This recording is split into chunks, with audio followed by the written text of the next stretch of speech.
fantastic. This is GT racing right now. He's got traction, he's going around the outside of both of them. Maloney! Oh, he's taken Anderson. Anderson's up top now. Oh my God! Oh, big crash. Oh my goodness, half the field's going to get rolled. It's very close. These guys are want to make their way through the field very quickly. Oh, there we go. Oh no! That's massive. This is it. This is over. I can't believe this. Oh my God! God, what?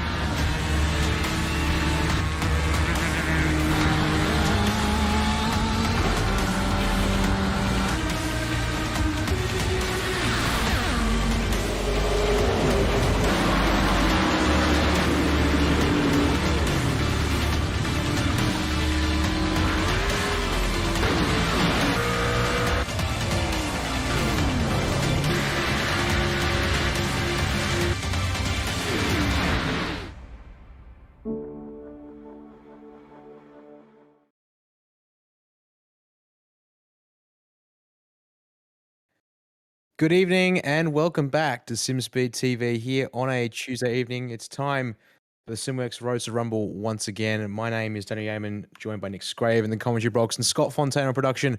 Unfortunately, we're not got a lot of time before we get our first race underway here, Nick, so we better get through this real quick. It's an abbreviated season here for number 3. We're already at our final round after some changes to the season format, and we come to Mount Panorama at Bathurst. Where else for an Australian league to round out their season? Yeah, absolutely. It just goes hand in hand, doesn't it, with production car racing and here at Bathurst. So about 30 seconds left on the grid, though, but no surprises there. Neil McKenzie first on that grid. There is our track map. We're going to have a quick look at it there. Definitely weighted towards the MX-5s along that Conrod straight there at the back. Indeed, yeah. A high-speed track. Flow over the top will be critical during the races tonight, but also the draft up and down the mountain obviously going to be prime overtaking positions in this class, just like any others. We can see here in the back a shot, cars starting to line up on the grid, and we just await a final few drivers to join us. Format tonight, 2 10-lap races for our amateur class that we've got here in this first server. They must take 1 pit stop in either race 1 or race 2 this evening, so a bit of flexibility there strategy-wise in mind.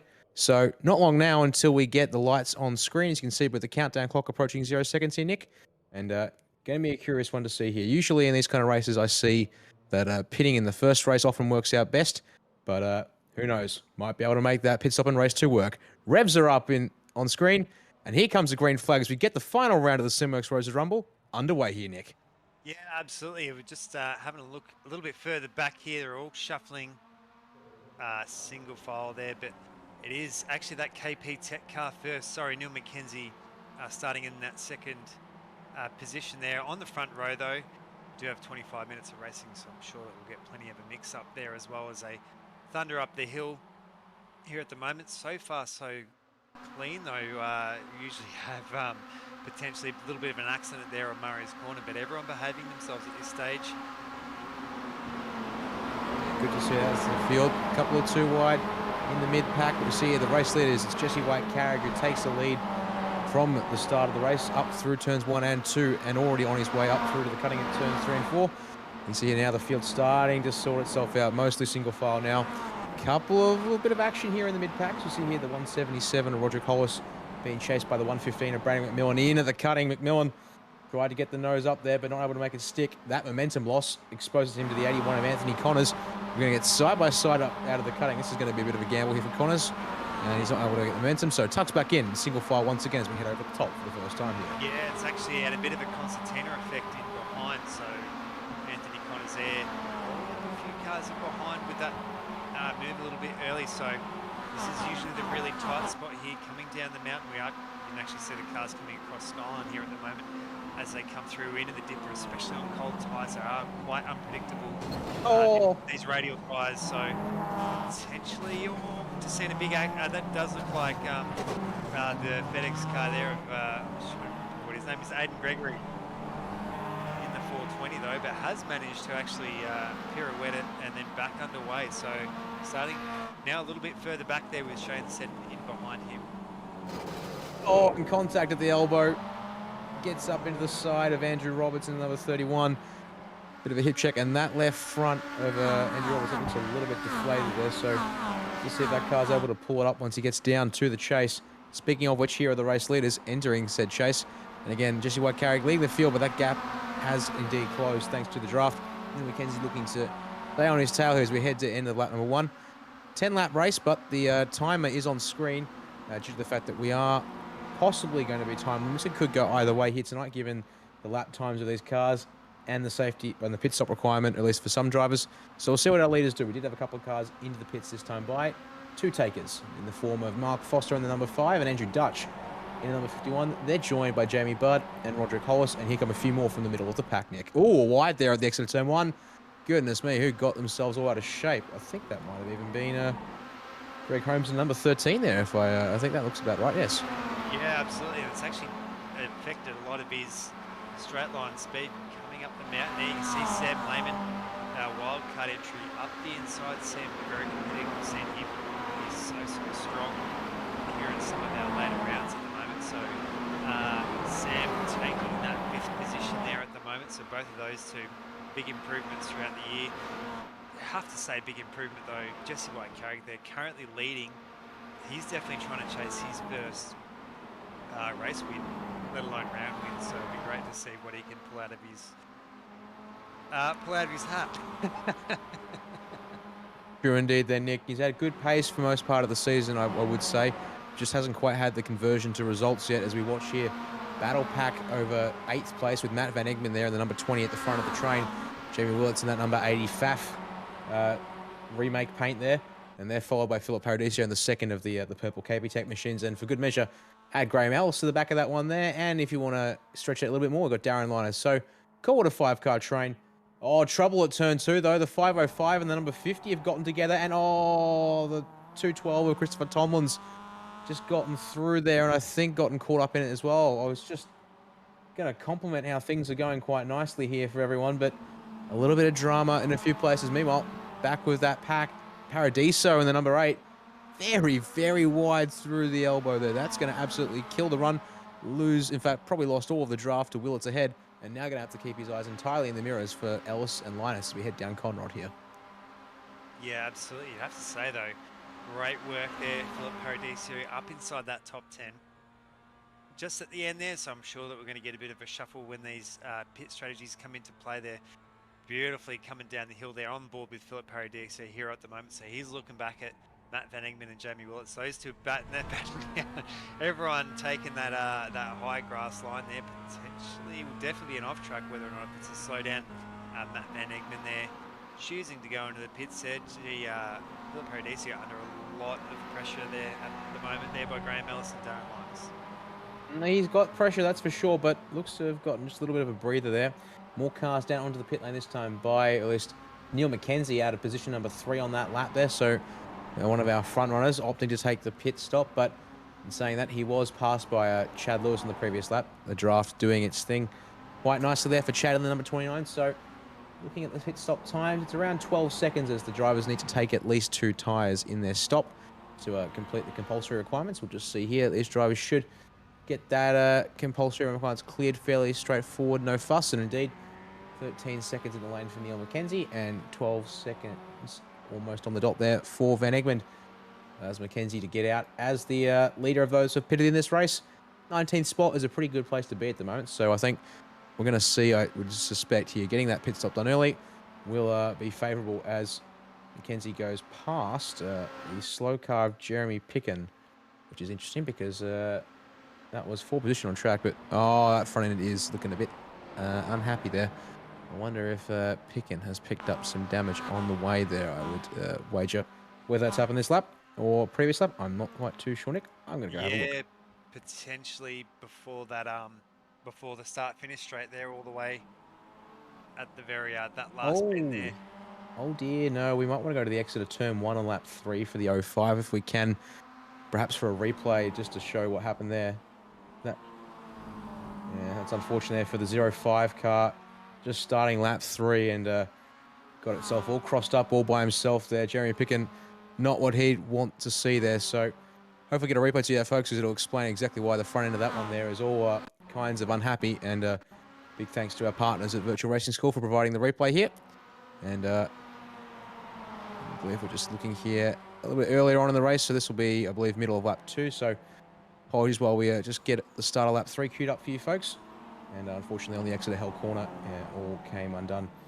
In the meantime, we've had Aiden Gregory in the 420 penalised for the lap 1 incident at Skyline that we were talking about when that race got underway, making contact with the number 46 of Wade McCulloch there. And Matthew Seddon, in the meantime, has just been given a black flag by race control as well for contact with the number 50 of Bard Rodkin recently on. So down into the chaser, so I believe this will be the end of lap 2. So won't be too much longer here, folks, hopefully, and we'll get that what happened there. Meanwhile, yes, indeed, start of lap 3 for so we're right on board here with the 05 because now I've got not too long here to see the incident, and unfortunately just on the exit of the Hell Corner, this one's going to be a bit of a rough ride here for Jeremy Picken, Nick. Yeah, absolutely beautiful run there coming down. It's almost a bit of a shame, really. Hell Corner, just a little bit wide. That's it, just on the grass there, and an almighty tank slapper into that wall on the inside. So did a thankfully not too many cars around in that spot. Does get quite congested coming out of Hell Corner there. You can actually see how much he actually bounced himself back onto the track there. We are having a look at, I think that is Roderick Hollis there. So you just see the MX-5s just trying to edge that draft as best as they can. So echelon out towards the inside. Roderick Hollis, we've seen some really flashes of brilliance throughout the season, has had some really bad luck, in particular the last round, maybe the round before there, getting taken out in some heavy incidents. So I'm sure he'll be taking it as a bit of a learning curve, and we'll be back bigger and stronger next season there, Daniel. Yeah, I think that's a good observation to make there. If I remember correctly, my last when I was last able to provide commentary on the series back at Road America 2 weeks back, unfortunately entangled in a incident after cars, I believe, exiting the pits as well as on the front straight. Definitely a bit of drama there, but I believe, yes, has been making good progress with results over the course of the season. Meanwhile, off the back of that pack of cars that have now made a pit stop, we're here with the number 30 of Ben Ferguson, but meanwhile, it's time to get back to the front of the field because we've got side by side down the chase Chad Lewis, who was holding on to the race lead, but Eric Fenson up the inside down Conrad with the draft. Gets the job done before they even hit the brakes in the chase. And, oh, here comes Lehman under brakes. Does an excellent job to pull it up, but more importantly, closes up that gap quite nicely. And once again, the draft is just actually swallowed up Jesse White-Carrigan. Earlier on in this race, he was running out in the lead with a bit of a buffer, but now back in 4th place and having to ride the tow here. With more drivers pitting, the leader of those who have pitted is now back in 13th. It's the number 5 of Mark Foster. So, to be honest, I get the feeling with the number of drivers that have chosen to pit in this race, with more cars peeling in, these guys opting to stay out during this race is probably not going to do them any favours here, Nick. Yeah, absolutely. So it really is only about 10 cars now that we've had Greg Holmes and Dylan Canto come in. Both of them doing really well there, except for Greg making a very minor contact there. We might actually jump in with the leaders here, almost 3 wide coming up through the top there. All 4 of them here are fighting pretty hard there. You can see Chad Lewis there, just head and shoulders above the rest though, but gee, Eric Fenson with Sam Lehman there right up the inside. Sam is just not letting go of that at the moment. They actually almost brush up against each other. Jesse White-Carrigan looking for a spot to go. He's actually clouded the wall there, running out of room. Sorry, Jamie Budd as well, receiving a penalty for that accident before with Jeremy Picken. So just as that news has come through now. Yeah, so that's unfortunate to see there for the number 80 of 180, sorry, of Jamie Budd. But that's actually referring to an incident back on lap number 1 that unfortunately we must have missed. So yeah, not the greatest news there for Jamie Budd. He has had his pit stop complete already, but that will send him down the order quite some bit and make his race 2 a little bit more difficult. Meanwhile, Oh, too wide up into the cutting, but goodness me, who was there out miles off track? So it was only number 7 of Darren Linus there in his MX-5. That was an incredibly wide line on the run up through turns 3 and 4. Almost put it out in the outside fence. Close to doing a Jamie Whincup spec retirement after that incident, if you remember correct, from the 1000 a couple of years back, just running it too wide out there, losing control and finding the fence at the cutting is not the way you'd want to go in some cases. But never mind that, because the car is in one piece and continuing on as they make their way down the S's to the dipper here on lap number 5 of 10 already. Yeah, absolutely. You'll be able to see them all bunched together there. You'd have to say it's almost anyone's game in this little battle pack here. Roderick Hollis right in the middle of this group. You can see we're going to come over the line again there. So we do have Chad Lewis holding on to that first position there. You can see the 3 cars in behind, all lining him up here at the moment. So you'd have to say, not a great deal of time left. We've only got 5 full laps to go. So whether or not we're going to see one of these cars potentially coming to the pits here, but they're all choosing to stay out at this stage. And I think, yeah, opting on the strategy of riding together to try and keep the speed up, but all their lap times due to the shuffling and the squabbling last lap were in the 2-minute 34s. Dave Gogol was brought the number 72 down onto pit lanes. There's another driver opting to pull out of the fight. It puts Neil McKenzie, our leader of those who have pitted, up in 8th place and coming into turn 1 just now. So it's and he's done a lap time 2-minute 32.5 for reference. So really important here that he's just going to be able to eating into the time for the race leaders, and with a pit lane transit of around 35, 36 seconds, it's already too late, it looks like, for the leaders to be able to get out and actually get out ahead of Neil. So they'll come in close behind, but I reckon Neil will just get a bit of a breather here. He's got a car behind him already that hasn't completed the pit stop in this race. We'll see Gogol rejoin the track in 20th spot, and has actually been able to make some progress on his grid spot so far. Tucking in behind Matt Van Egmond, that's not a bad place to be, but speaking of which, Matt Van Egmond, he was at the front of the pack that was running up ahead, so something has happened there at the end of the lap for the number 20, and I'm not quite sure what. I need to go have a look, I think. Yeah, absolutely. So Matt Van Egmond, yeah, so potentially about 10 seconds a lap slower, so might have had a bit of an off track, or he got some help. Yeah, a little bit more than a slight incident. If we can go back to the chase for car number 20 and queue up a replay for that one there, we'll see exactly what happened to drop 10 seconds on the average lap pace for Matt Van Egmond. You can see here leading the pack as I thought he was earlier on, and thankfully it's not Jamie Willits in the number 80 behind him that's going to cause this drama. Unfortunately, it's going to come from a lot further back in, Nick, so watch this down into the chase on the virtual racing school replay. Yeah, you have to stay. Potentially maybe car 177 there, which you can see Roderick Hollis maybe almost kind of put it on him before by saying he seems to be the innocent victim there, but definitely a bit of a perpetrator. Whether or not that was on purpose, obviously, I think he might have just outbraked himself. The speed difference is so much here in these MX-5s coming down that Conrad Straight. Not so much up here on Mountain Straight though, so heading up the mountain, they're kind of, it's a lot slower. It is all the way up that hill though, but yeah, coming down the mountain, you can have such a speed difference, and Roderick Hollis potentially outbraking himself. He has received a penalty for that, so bit of a damper there on the last round here for the Roadster Rumble. Yeah, not quite what we want to see, but unfortunately, race control having to step in, but nevertheless, doing their job swiftly and efficiently here tonight. Able to dole that penalty out there, basically just as we were looking back through the incident there for you.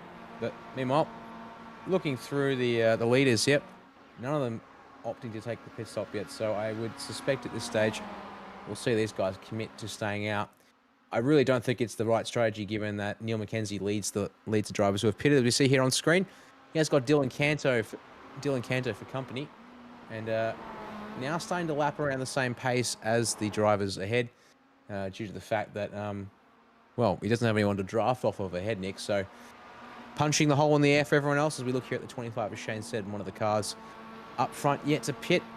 But here's also Dylan Canto, just come out of the pits a little bit later than Neil, and is now able to ride on the rear bumper here. 11 seconds is a really quick pit stop to get 2 tyres done here. Absolutely. So we have seen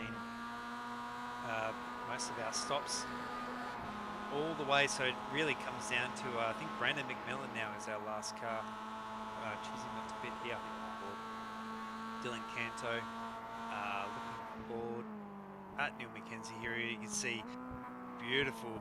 See that braking work on the tail lights coming down the hill there. Just absolutely perfect.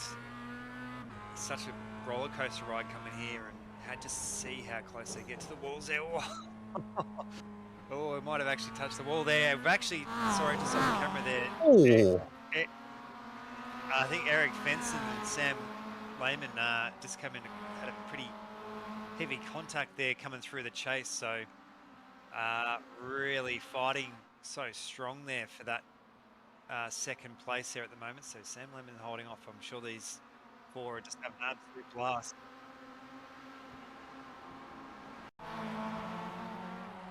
Yeah, we are actually going to cut to a VRS replay here.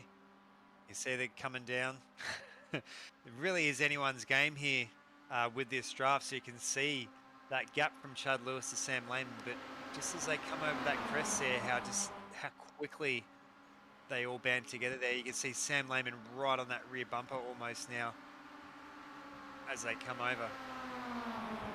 And down on the brakes. Oh, there's a little bit of a car width left there for Eric Fenson. So we're going to... And, ooh, bit of overlap there for Fenson, but Lehman doesn't keep the car width available to him and has to tuck back in on the track. And so no positions lost, thankfully, as he came back on in front of Jesse White-Carrick, but lost a little bit of time and momentum there, but seems to be recovering it now as we continue on here. So we're also looking at Dylan Canto earlier on, and just as we were talking about accidents and incidents happening elsewhere on track, we caught these guys here pushing the track to its extremes at the other end of the mountain. So we watch here, the climb was fairly straightforward. We'll jump forward to that moment that we just caught on live broadcast earlier. So you see here, down the hill they came. We just started to hear a little bit of scuffs and bangs as they got a little bit closer to the walls through this phase of the run, but get down to the bottom of the elbow. You see, in fact, Dylan Canto, I think, just scraping the wall there on the exit of the dipper for good measure. And then down here, if actually grabs the wall on the entry to the elbow. And then why not grab the wall on the exit for the elbow as well? In fact, it's enough to get the car to jump up on its right side tires there, Nick. Yeah, absolutely. So you really can't run that gauntlet too much there. It's a really easy way to bend that steering on the front. So we are here in live pictures as well. Wade McCulloch receiving a penalty there for contact with car 180 and 2 as well. So car 180 of Jamie Budd and Terry Knowles. So possibly might have been a pretty heavy incident. Unfortunately, we did not capture that on the live pictures. So car 46, I think he did actually, he was a victim in an accident earlier on. He's been dishing it out. So he's in Wade McCulloch quite in the wars at this stage. Meanwhile, they're interesting to see one of the race leading drivers, Eric Fenson, opting to bring the car down onto pit lane. I believe at one of the last possible opportunities to get that pit stop done as well. So opting to duck out of the fight. Dylan Canto is the leader of those who have pitted now, having got ahead of Neil McKenzie with the draft on lap 7. But here at the end of lap number 8, it's now McKenzie's turn to line up behind him. And does McKenzie go for the move? He shows the nose, but he's not quite there. So hopefully not slowing himself up too much, because these boys obviously need to keep their foot in it if they're going to get more spots here. The answer is they are...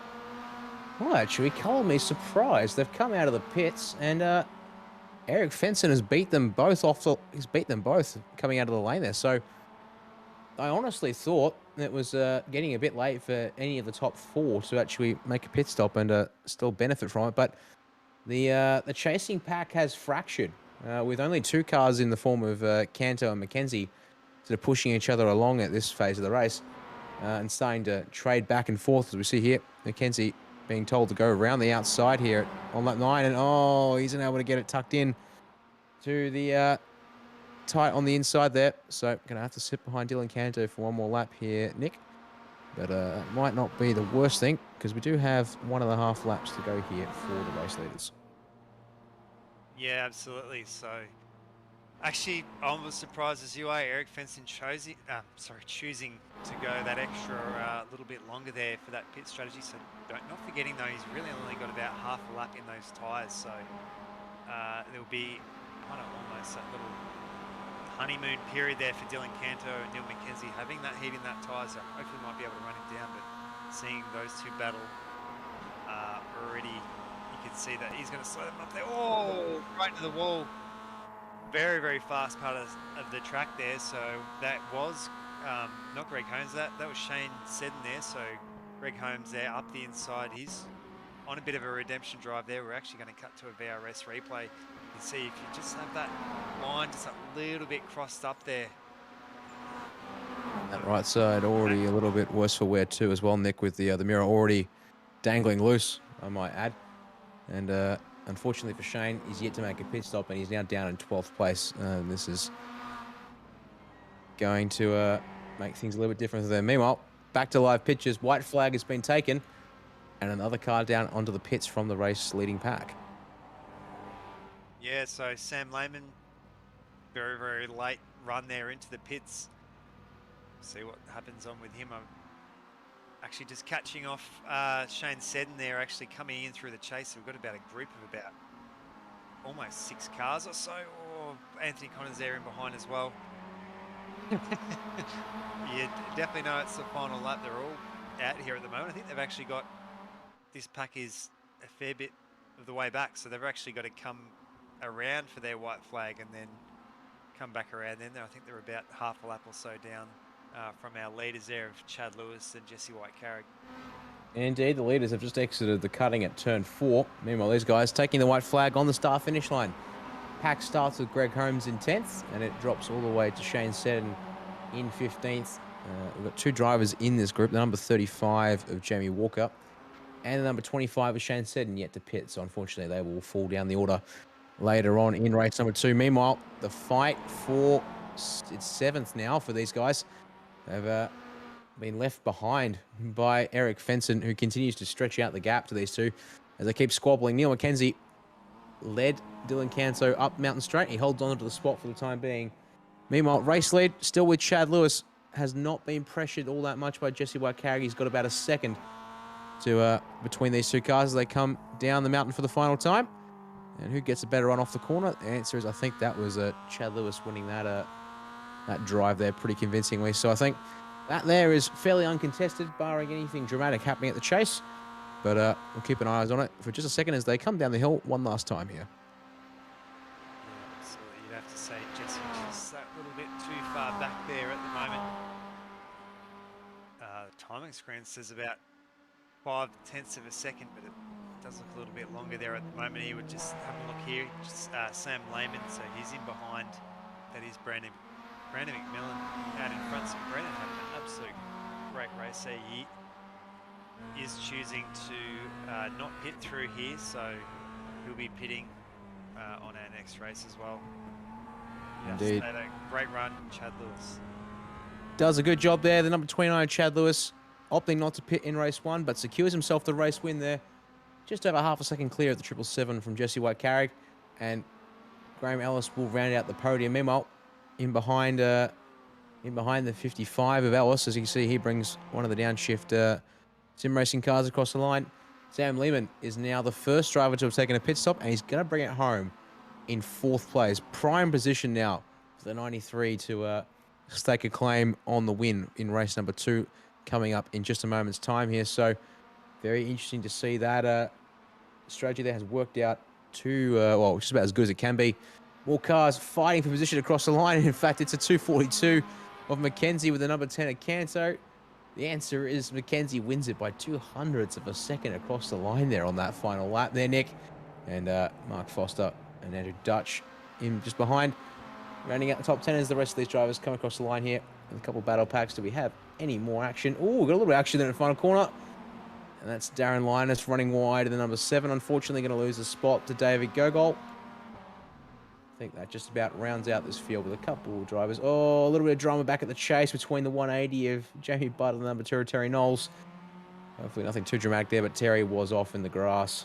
So, and here comes Philip Paradiso, who's looking for a final spot. Yeah, get too wide, perhaps into the final corner. Oh, wide from Terry. Phil comes through and takes the racing line. Bump in the corner there for good measure, but a place gained.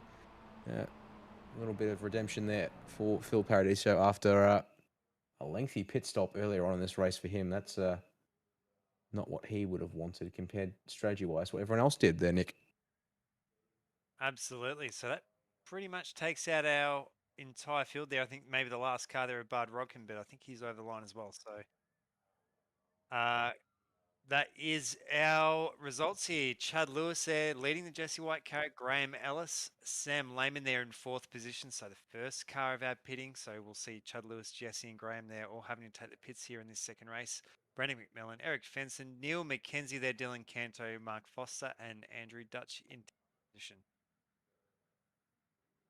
And over the page here, Greg Holmes, the first coming home here in 11th spot, just behind Andrew Dutch on track. And then the pack of Jamie Willits, Jamie Walker, Anthony Connors, and Shane Seddon, running out our top 15 there, as you can see it, all nice and close on track. Ben Ferguson just behind that little pack with Matt Van Egmond following him home as well for 16th and 17th respectively. They're followed then through by Dave Gogol, Darren Linus, and Roderick Hollis to round out the top 20 there, Nick.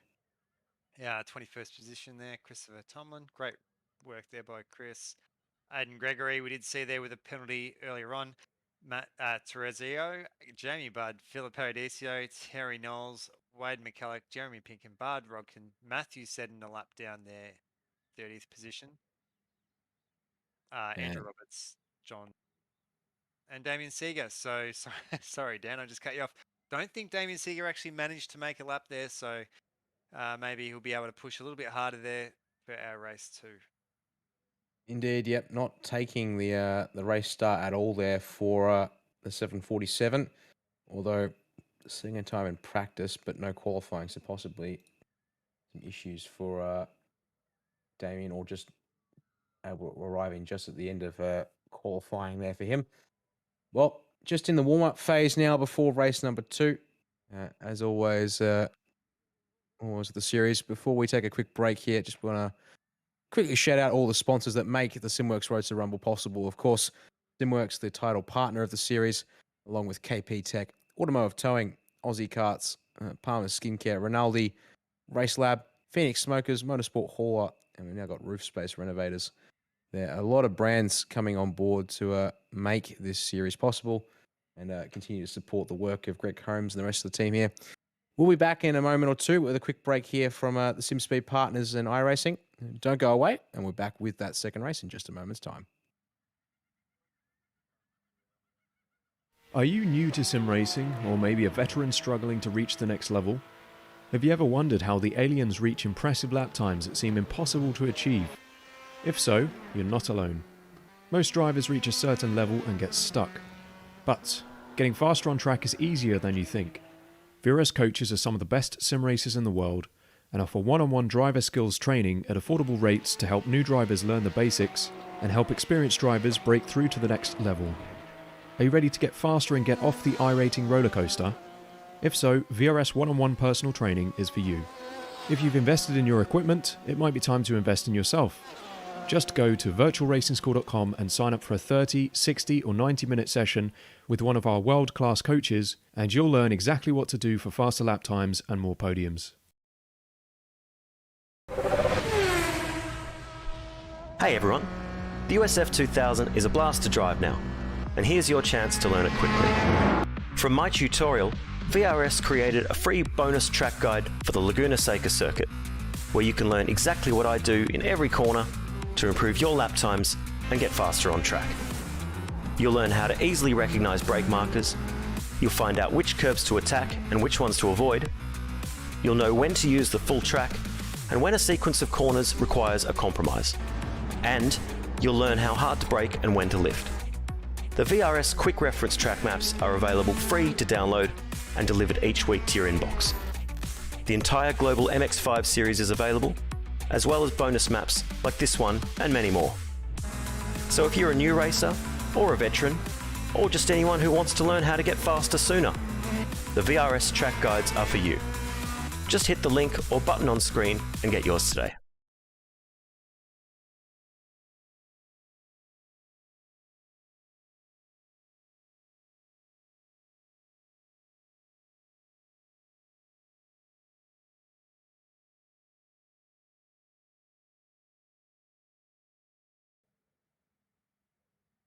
Welcome back to the Simworx Roadster Rumble here on SimSpeed TV. Round 6, the final of season number 3 here tonight at the Mount Panorama Circuit. One amateur race done here. Nick Skrayev. My name's Daniel Yeaman here, once again continuing with commentary once again for the series. And race 2 grid now lining up and taking their positions as the results of race number 1. So we'll run through them in just a moment's time. But crucially, drivers yet to take a pit stop up and down the field. Majority, though, will be staying out on track as they did clear their pit stop requirements in that first race here. Yeah, absolutely. So it really has only held out Chad Lewis, Jesse White, Carrigan, the like. So, and Graham Ellis, you'd honestly think they might be looking back, thinking what could have been. It is definitely going to be a flag-to-flag race there, essentially, with Sam Lehman in the hot seat. Usually fine, though, in our second race, everyone gets a little bit more antsy, so we'll definitely see how we go through. But our grid is as follows: Chad Lewis, Jesse White, Graham Ellis, Sam Lehman, Brandon McMillan, and Eric Benson there on row 3. Neil McKenzie, one of our drivers also to pit, will be alongside Dylan Canto. Revs have already risen, so unfortunately we're going to have to cut us off there with Mark Foster, Andrew Dutch running out our top 10. Greg Holmes and Jerry Willits on row number 6. But here goes with the second race of the AM class and the final of their season here at Mount Panorama Circuit. Looks like everyone's relatively clean as we get underway here, Nick. Obviously, side by side down the first turn. Do we have any drama so far? We hold our fingers crossed and hope for that to be an answer of no. So far, so good. And breath held, but then you probably wouldn't hear too much. So did see the other KP Tech car. You can see Philip Paradiso did get shuffled back a little bit after some incidents a little bit before. Car 35 there. You can just see 2x2. A few people stuck out on their own. They're all going to shuffle through here. Everyone absolutely on their best behaviour there. Shane Seddon is looking for a little bit better of a run here than what he did race 1 after clouding a few of the walls and having an off there in the chase. So he's in for a bit more of a run at the moment as they come through the cutting. We're too wide through the cutting once again here on lap number 1. A couple of drivers looking to make their way up the inside, and a little bit of moving and shaking already happening up and down the field. Try and run it through all the movers and shakers at the end of the lap here once we get a read on who's making moves. The answer is so far Matt Van Egmond, Roderick Hollis, Jamie Budd, Wade McCulloch, and Jeremy Picken are moving up pretty nicely. But our biggest mover is at the back of the field for the moment. It's John Thorne in the 690, who's made up the most places so far. But keeping our eyes on this mid-pack fight here as they make their way down there. Oh, trouble at McPhillamy. 25 at Shane Seddon once again, possibly finding a fence, and it's causing trouble at the top. Oh, no.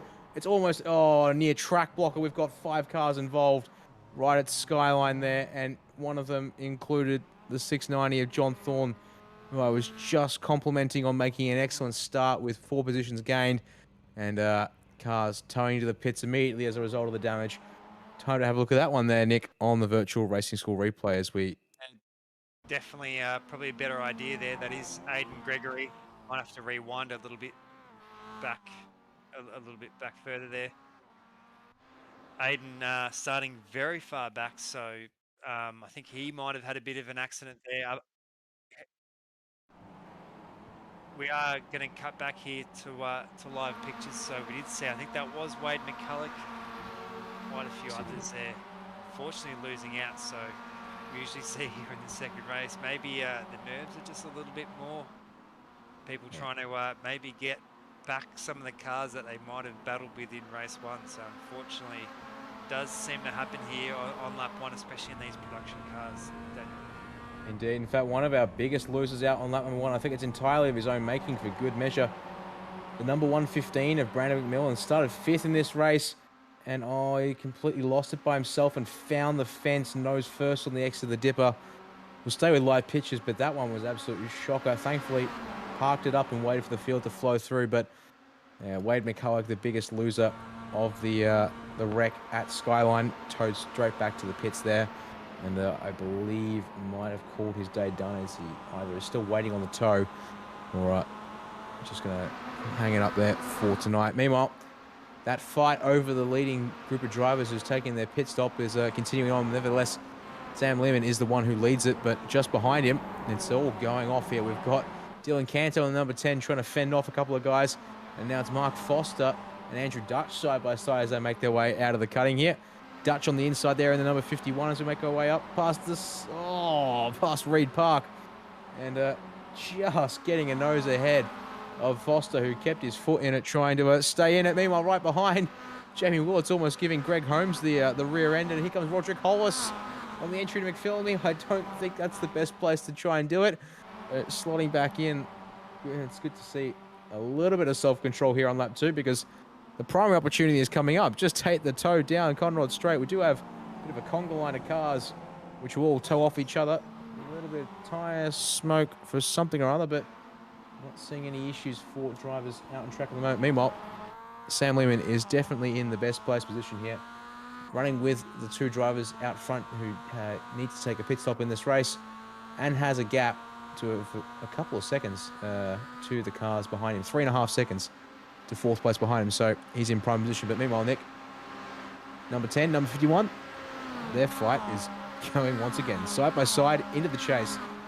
Who wins out here? Dutch takes the lead, but on the outside through the first part of the chase. Yeah, gee, you can see just such a fast part of the circuit, pretty much fast part of anything. It's such a heavy braking zone. Really favours the brave who can jump on that there. You can see car number 10, Dylan Cantor, they're covering off that inside line. It's actually going to slow his momentum up. It's going to push him to the outside. These two are going to try and come up the inside. Great work there by Andrew Dutch there. There's Andrew Dutch here behind there. Dylan Canto there, having a really big season there. I think he's had potentially maybe a couple of top 5s, but just hasn't been able to edge out one of those podiums, and like many of our other drivers, has not managed to get that win in so far. As you can see, all coming up the hill. There seems to be a sitting duck. I think that might be either Bard Rodkin or someone else there. Oh, there's a heavy accident in behind. Anthony. Sorry, Daniel.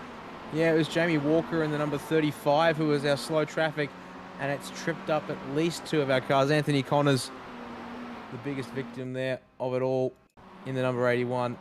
Time to get a look at it there on replay. As you see here, they're coming up 2 by 2. Greg Holmes leading Anthony Connors, but with Jamie Walker, slow track one. In fact, just shuffle over here. Van Egmond and Connors turns across the nose of Van Egmond there. Wasn't clear, it looks like, and then a little bit of net code for good measure. Actually hits 177. Roderick Hollis and spits him into the fence on the right side of the circuit, and then everyone desperately ducking and weaving to try and avoid what on earth has happened there, Nick. That's unfortunate for a few faces in the race tonight there with that one. Yeah, we'd have to say almost the bad luck continues there for Roderick Hollis. He seems to be always seems to be the putting himself in the wrong place at the wrong time. As we've seen, it just seems like car 35 of Jamie S. Walker seems to just be this sitting duck, currently going over the top of the mountain, and also seems to be only being able to max out at about 100 kilometers an hour, which is proving to be quite an obstacle, as we saw before their car 13, Greg Holmes, followed by Jamie Willett. So we've seen lots of action from these two throughout the season. This is the battle for the front there, though, which it can't go Chad Lewis's and Jesse White Carrick's way, so it's really only for maybe egos here at the moment there. I think that might have actually been off screen. Greg Holmes. Yep. And then just straight after them on the exit of the chase. That's the number 30 of Ben Ferguson getting turned, if I'm not mistaken. And oh goodness me, we're good racing up ahead for the race lead, but then in the mid pack it's completely unfurled there. You can see the number 13 of Greg Holmes, that front bumper is not too happy. Time to get another look at that one there, thanks to Virtual Racing School on the replay here. can see here, unfortunately, the number 80 of Jamie Willits was where it started with, if I'm not mistaken. Good run down Conrod Straight, but unfortunately unable to execute in the braking zone. Yeah, have a look at this when they get to the brakes. Jamie Willits there, such an aggressive pull out to the side. Kind of almost catches people off guard when you do it like that there. And you could just see how much he was wiggling there on the brakes and, yeah, tagging the series admin. He's definitely not going to be on anyone's Christmas card list for this season. Yeah. And then, yeah, there was another incident there at the chase for good measure, but best we get back to live pitches. The racing continues here out front. Trio still for the lead with Chad Lewis leading Jesse White-Carrick and Sam Lehman. But Eric Fenson and Neil McKenzie are closing them in nice gradually. The gap was 3.5 seconds earlier on. Now to 2.5. There is lap traffic though here. Number 31 there is out of position. It's Andrew Roberts, like having repaired the car, but damaging. Trying to get out of the way here through the dipper. Oi. McKenzie having to take a very alternate line there through the dipper. It looks like, though, I think they've gotten away with that. Lost maybe a couple of tenths at best, but they should be able to make up a good chunk of that down the straightaway here, given that the race leader is acting as a pretty effective sort of, well, serving up as the leader of the race naturally, and the speed at which everyone can go. Good pace from the race lead, though, but the tow is certainly powerful around here as we look again. Dylan Canto leading Andrew Dutch down Conrod Straight. Side by side from these two once again. It was Canto who was able to hold on under brakes. What do we get this time, do we think, Nick? Yeah, absolutely there. G. Canto is going to actually have the momentum there, holding off on that inside line there. He is coming super hard under brakes there. The cross around the outside there. What a run. What a run there by Andrew Dutch there, and Neil McKenzie through as well. So Jamie Willits trying to be opportunistic as well. I think that's actually going to take Dylan Canto all the way from, I think he was about 5th place there. That has pushed him all the way down to 8th. I think it was 6th. Leading this pack in 6th at the start of Conrod Straight. And try to defend the spot there and fall back in line, but unable to do so. Mark Foster, excellent opportunistic move there. Back to the front of the field, though. Two drivers who are yet to pit in this race. Still waiting, either possibly to try and get the right time. Jesse White-Carrick, 777, pushing Chad Lewis all the way up Conrod, but the disengage and runs it wide through turn 2 has opened the door for Sam Lehman to get right behind them here. Unable to pull alongside, but completely eliminates the benefit of the bump draft from the 777 in terms of trying to make a gap to the 93. So has opened the gap back up to about 3.5 seconds between Lehman and Eric Fenson for the time being. So Lehman is still in the hot seat for the lead of this race and the win at the end of it all. But once those two guys pull off into the pit lane, surely we'll see these two cars here able to work themselves up that little bit closer here, Nick.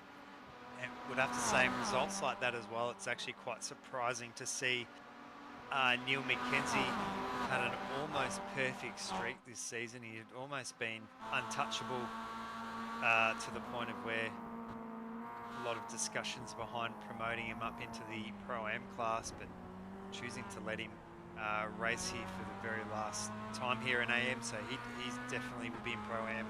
I dare say Sam Lehman as well, not only here for his performance in MX5s today, but as well as his lineage in other leagues. If he's a permanent fixture, they'll be putting him up as well. But great to see actually someone being able to edge Neil out. Very classic combination there, the MX5s and Bathurst. It is part of the advanced official series, so not only that, a lot of hours being put here. See these two, Jesse White-Carrick around the outside. Great work there on Chad Lewis. And Andrew Dutch versus Mark Foster this time. Down to the chase, Dylan Cantor looking to capitalise for good measure, but Dutch, excellent line there through the corner, able to come across there and cut off any attack. So Mark Foster promotes himself up to 6th place ahead of Dutch. And he holds on the 7th. Canto looking for the inside at the final turn. Dutch gives all of the inside space. Possibly looking to try and set up a run there. But Jamie Willits Still involved in this battle pack, but not unfortunately going to be a player come the end of this race. Matt Van Egmond surely heard, and hopefully maybe as you saw in the in-game chat, that number 80 should have a drive-through penalty here, so no need to fight them too hard. If you look back to the first couple of drivers outside the top 10, it's Christopher Tomlin in the 212, who's leading it up in 11th place. Jamie Budd and Darren Linus behind him, running line astern to hopefully push each other up towards Christopher. In saying that, though, Linus pulls out to the inside down Mountain Straight to get the drag race up the hill here between these two guys. Linus, I think, just had the drag. I was just talking about Christopher Tomlin doing a good job in 11th. He's just been issued a black flag by race control for good measure. So that's going to end his run there tonight. As we see here, Jamie Willits, I think, continuing to defend, yes, from the number 20 of Matt Van Egmond. So positions hold steady for now, but we missed off screen. Dylan Canto in the number 10 has made his way back past the 51 of Andrew Dutchnick. So places trading up and down the field here. I have to say holding steady, but not for long there. Jamie Willits receiving a penalty there for that incident with Greg Holmes, as we saw a little bit earlier on. So he'll be shuffled back out of this group. So it'll be all the way up to Matt Van Egmond there to really close that gap up onto Andrew Dutch and Dylan Canto. Should be able to, but you are right in that the fact that he's just a little bit further off at the rear end there. 1.5 seconds behind Andrew Dutch at the moment is the number 20 we see here on screen. So going to have a good couple of runs down Conrod Straight and hopefully latch on to whatever draft remains for him as Willits stays in the train and helps sort of keep that gap a little bit closer at about a second. Meanwhile, race lead is side by side once again. Chad Lewis taking back the race lead here into the chase. White Carrick not opting to put on too much of an attack there. Sam Lehman, meanwhile, happy to ride in third place and hold on to that, because behind them, Neil McKenzie takes fourth place back off Eric Fenson. It might be the first time in quite a while we've seen them swap places, but here comes Fenson to the inside under brakes at the final corner, not able to get far enough alongside, so it will be McKenzie to take fourth place at the line this time by 4 laps to go here, Nick, and still waiting on a pit stop from our race leaders. Yeah, absolutely. There's Chad Lewis, Jesse White Carrick choosing to stay out here at the moment. On board here with Andrew Dutch. Great to see Andrew Dutch here in the mix, so we have not seen too much of Andrew doing an absolute stellar effort there. And behind Dylan Canto, we have seen quite a lot of Dylan Cantos and Mark Foster just further up the road there. Mark Foster there in that downshift livery. I do remember that was either a season or two ago choosing to run that Valentino Rossi 46G. Dutch all the way around the outside. He's actually going to be held off onto the dirty part of the circuit. It's actually Jamie Willits has not come in to serve his penalty yet, so I'm sure race control will be on his back about that soon. He will see that black flag in his screen. Indeed, as it has been issued as an iRacing black flag penalty, he can't afford to ignore that forever because, meanwhile, I was just going to start talking about penalties, but need to have a look here at turn number 2. The number 8 of Philip Paradiso is looking a little bit worse for wear there. And we'll jump to the virtual racing school replay to get a read on what's happened here. So on board with the number 8, heading up into Griffin's Bend. That doesn't look too good. He's got a lot of space ahead of him, so something unfolds up ahead maybe. Oh, unfortunately given an absolute serve from behind. That's the number 7 of Darren Linus, who was next through the shot. So presuming that would be the other car involved here. And let's have a look at it here. So, that's not too healthy. That's a decent gap there behind. Linus looks to the inside, coming up under brakes. I think he's there, Nick, and Paradiso turning down and hurts himself in the process. Yeah, absolutely. So it'd be a bit of a bummer to end the season in that way. Back on circuit there at the moment. I think that is just... That is Philip Paradiso, so currently in 19th place, not too much around at the moment there. It has improved though from that 25th position, so from one KP Tech to another there, Chad Lewis choosing to go in there. She's going super quick in there into the pit lane. Might have been practicing a little bit more. Very hard on the brakes under that pit limiter there, so that's will be quite interesting to see where that puts him out. I would say be putting him out somewhere near, I would say around Aiden Gregory there or Jamie Budd. So you can actually see just how many MX-5s here are on the pit lane at the moment. Yeah, a couple of cars sitting in the pits. Andrew Roberts and Roderick Hollis, along with Matthew Seddon, all currently sitting in the pits. And, well, damage they're trying to get fixed up for those 3 cars, but been a rough day for them. Jamie Willits comes down the pit lane as well to serve that drive-through penalty. And meanwhile, back on board with the number 29 of Chad Lewis. Here he comes. Oh, goodness me. Who was that on pit lane again? That looks like the 35 of Jamie Walker once again. What on earth is going on with that car? He's continuing to circulate, but he's miles off the pace. He's come into the pit lane 3 times this race. Something doesn't quite seem right with that car. Almost tripping up more drivers here as we go side by 2 by 2 up into turn number 2. But also mostly resolving into single file as Chad Lewis there up the inside of Dave Gogol. Gets back himself up into 14th place here on pit exit, Nick. Absolutely. So we'll see Chad Lewis right in the mix there. Jamie Willits choosing to... oh, he has served his penalty, sorry. That's correct. Put him down in the 13th, so you did say that, sorry. Yes, he has just completed that penalty service on the same lap there, so finally out of the way and now back where he should be. As we look back up to the fight for now 3rd place on track between Neil McKenzie and Eric Fenson. And, oh dear, Jamie Budd has just been issued with a drive-through penalty. Contact with the 31. So the number 180 of Jamie Budd there. The 31 of Andrew Roberts, unfortunately, circulating 1 lap off the pace. So, again, another penalty at a race that could have gone better, perhaps, for Jamie Budd. He's currently running around in a... Pardon me, I've actually lost track of him here. 13th. He was 13th at the start of the lap. Currently up to 11th, so that will knock him down the order a bit there, unfortunately, and put himself behind the battle pack that is behind him of several cars, which we see here on screen right now, Nick, as Jamie Willits looks up the inside of Chad Lewis.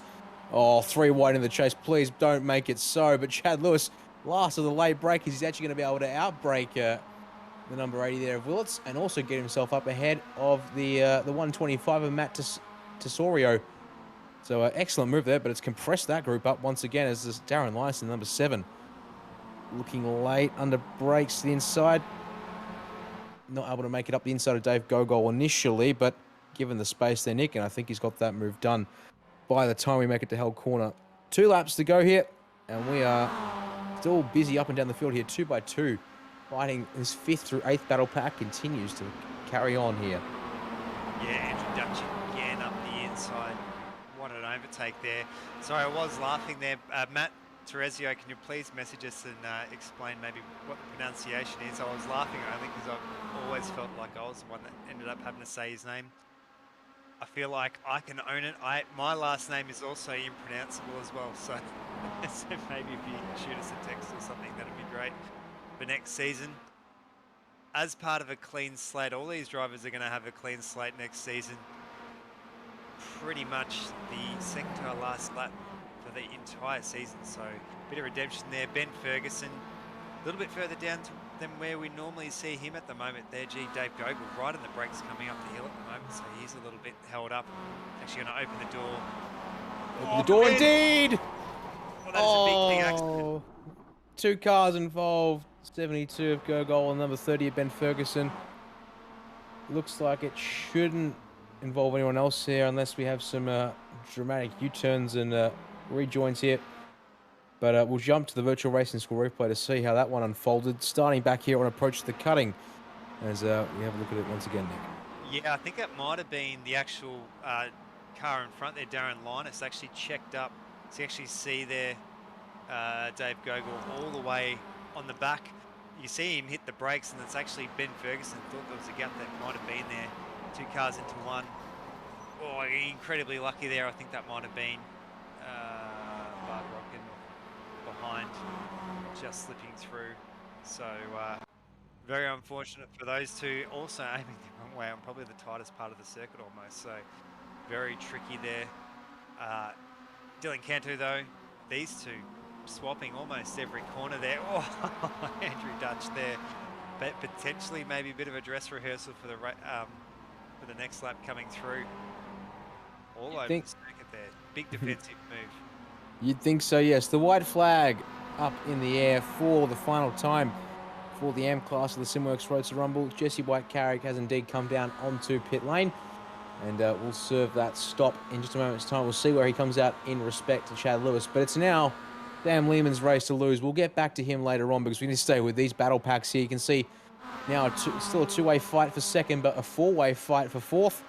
Who's going to claim it here as we make our run up to turn 2 for the final time here? It's Dylan Canto on the inside of Andrew Dutch. Slips up the inside there, and I think Dutch will be relatively happy to sit in behind and can afford to, I think.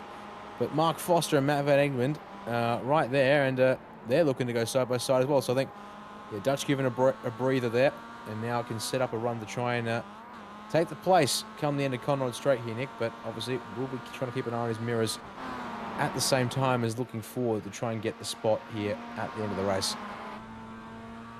Absolutely, G. You can see just how hard they're pushing there right on that rear bumper there, so it's not really allowing any room for effort. Any room for any mistakes there at all. Actually, Mark Foster has closed up on these two as well. Van Egmond there, definitely a really strong fighter as well, so just not with the pace there to be able to get through. He'll be happy though with that second place overall. Yeah, we'll see how that works out. Down to Forest Elbow for the final time. Who's in the right spot to make a run? The answer is I think Andrew Dutch has put himself in just the perfect place. 3.5 tenths off the rear bumper of Dylan Canto as they make their way down the hill for the final time. There's your race leader, number 93 of Sam Lehman. But meanwhile, it's on for second place. In the background, Eric Fenson and Neil McKenzie side by side into the chase. It's Fenson who gets ahead. Tries to cover off the inside. So McKenzie says, okay, I'll go the outside, but too deep under brakes. He's going to lose the spot and have to settle for third there. Eric Fenson able to keep it on the black stuff. Meanwhile, in behind them, we should get a chance to look at them in a second down to the final corner. But well done, Sam Lehman. Plays the strategy card in race 1 to a T and able to walk away with the race win. Here's that fight I was talking about. Andrew Dutch, one last crack at it. Can he duck? Oh, he goes for the over-under at the final corner. Gets the move done. Bravo, Andrew Dutch. He's going to get the nose ahead at the line. Excellent crisscross. He's going to sneak ahead by all of 4/100ths of a second. Practiced that move at the final corner, I believe, last time round. Meanwhile, look at this. Jamie Willits trying to get the car swinging on the way into the brake zone, but not able to make it stick. So Chad Lewis will stay ahead of him here. Final corner for these drivers here.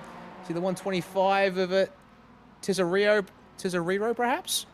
We'll see. We'll try a different pronunciation this time with Darren Lyons. They go for the drag race to the finish line. And it was the 125 there coming out ahead of the number 7 as our last couple of drivers make their way to the checkered flag here, Nick. Yeah, absolutely. So you can see just how much they were put back there. I think Jesse White-Carrick there all the way and down in 23rd position. So it really showed how much choosing to pit with everyone else there. Ben Ferguson up the inside, up against car number 2 there, Terry Knowles. Yeah, Ferguson will get the car across the line. Well, speaking of pit stop things, it looks like there was a mistake by Jesse White-Carrick. 51 seconds stationary in the box, and given that looks like our pit times here tonight are around the 12-13 second marker, that screams a penalty on pit entry for speeding, dare I say it. So mistake there from the 777, punishing him even more so than what he was up likely for there at the end of that race. Should have come out around Chad Lewis, you would have thought, but it's not to be for Jamie at the end of that race there. Well, here are the final results for the Simworx Roadster Rumble AM class. It's Sam Lehman taking the final race win of the season, 4.5 seconds clear of Eric Fenson, able to get ahead and fend off Neil McKenzie there on the final lap. Well done to those two. Andrew Dutch, as we just saw there at the line, able to get the over-under working absolutely perfectly there to sneak the position there, pardon me, on Dylan Canto. So 5th place for number 10 there. Mark Foster and Matt Vettingman, those two not quite able to stay with the cars ahead, but they will surely be happy with 6th and 7th in that race there. Head Aidan Gregory recovering after race number 1 for 8th place. Chad Lewis slots into 9th place with the pit stop in race 2, and Jamie Willett's rounding out our top 10 here, Nick. Yeah, absolutely there. So Matt Tesorio there in 11th place. I think that's his highest position. So great work there by him. Darren Linus, Bard Rodkin, Christopher Tomlin there having that penalty earlier on. Philip Paradiso there up about 9 positions though. I think he started 24th. Jamie Budd, Graham Ellis there, Jeremy Pinkin, Shane Seddon and Ben Ferguson there in 20th position. Over the page once more. It's Terry Knowles, 21st place ahead of Jesse White-Carrick.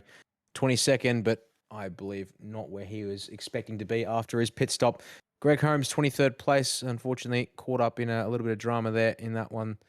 Spun at the chase. John Thorne, after a great first half of lap 1, unfortunately, victim of trouble ahead and having to settle for 24th place. It's Wade McCulloch in 25th after also being tripped up early on, able to get back out there on track and finish the race on the lead lap. It's good to see with Dave Gogol, the final car to finish on the lead lap as well after his tangle with Ben Ferguson late in the race.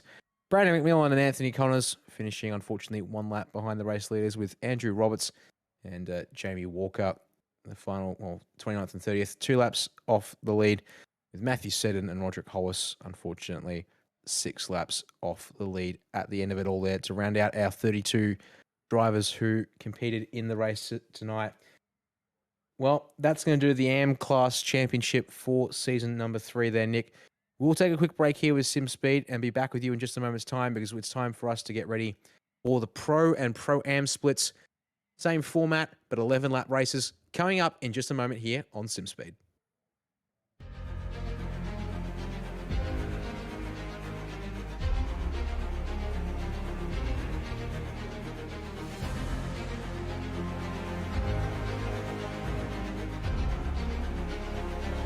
This is fantastic. This is GT racing right now. He's got traction. He's got everything outside. Both of them. Maloney. Oh, he's taking Anderson. Anderson's up top. Oh my God. Oh, big crash. Oh my goodness. Half the field's going to get rolled. Second very close. These guys I want to make their way through the field very quickly. Oh, there we go. Oh, no. That's massive. This is it. This is over. I can't believe this. Oh, my God. God, what?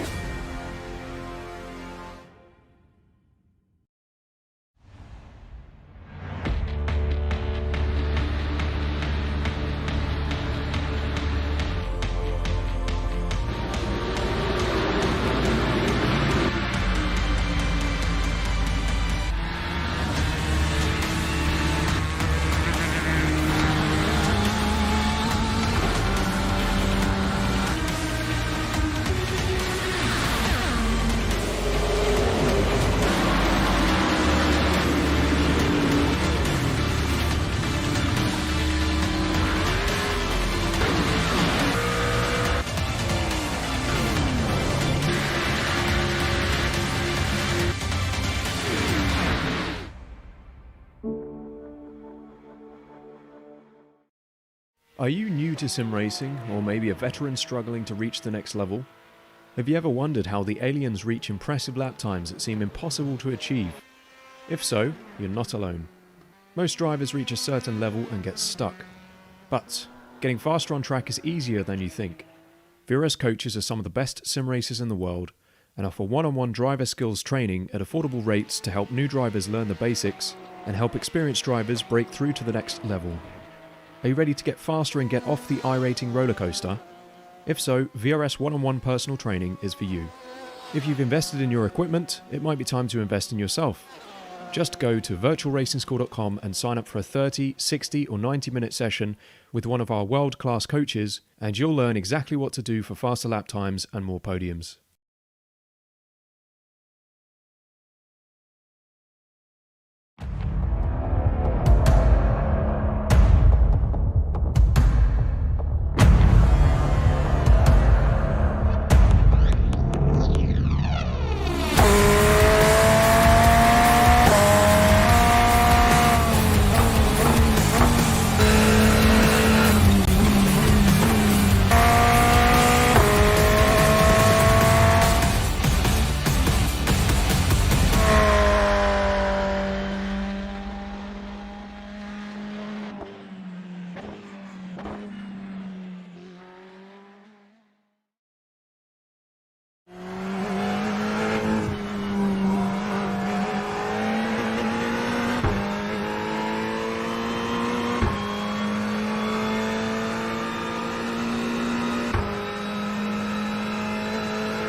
And welcome back to SimSpeed TV here on a Tuesday night with the final round of the season 3 of the Simworx Roadster Rumble. Unfortunately, an abbreviated season with us here this time round, but bringing ourselves to the home of Australian motorsport in the form of Bathurst Mount Panorama Circuit with our Mazda MX-5s here. It's now time for the Pro and Pro-Am divisions to duke it out on track tonight. My name is Danny Yeaman, here with Nick Scrayev in the commentary box and Scott Fontaine on production.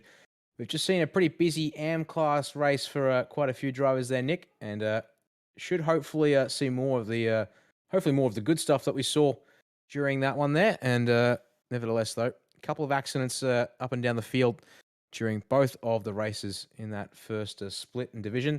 So hopefully we don't see too much more of that here in this second and higher class division tonight. Yeah, that's exactly right. Hopefully we see more of the good and none of the bad, but certainly can't make any promises. We are going to have a quick look here on the track map. So all the way from Hill Corner up through Quarry, the Cutting, Griffin's Mount. Used to be called the Great as well. Turns 10, 11 as they come across the top.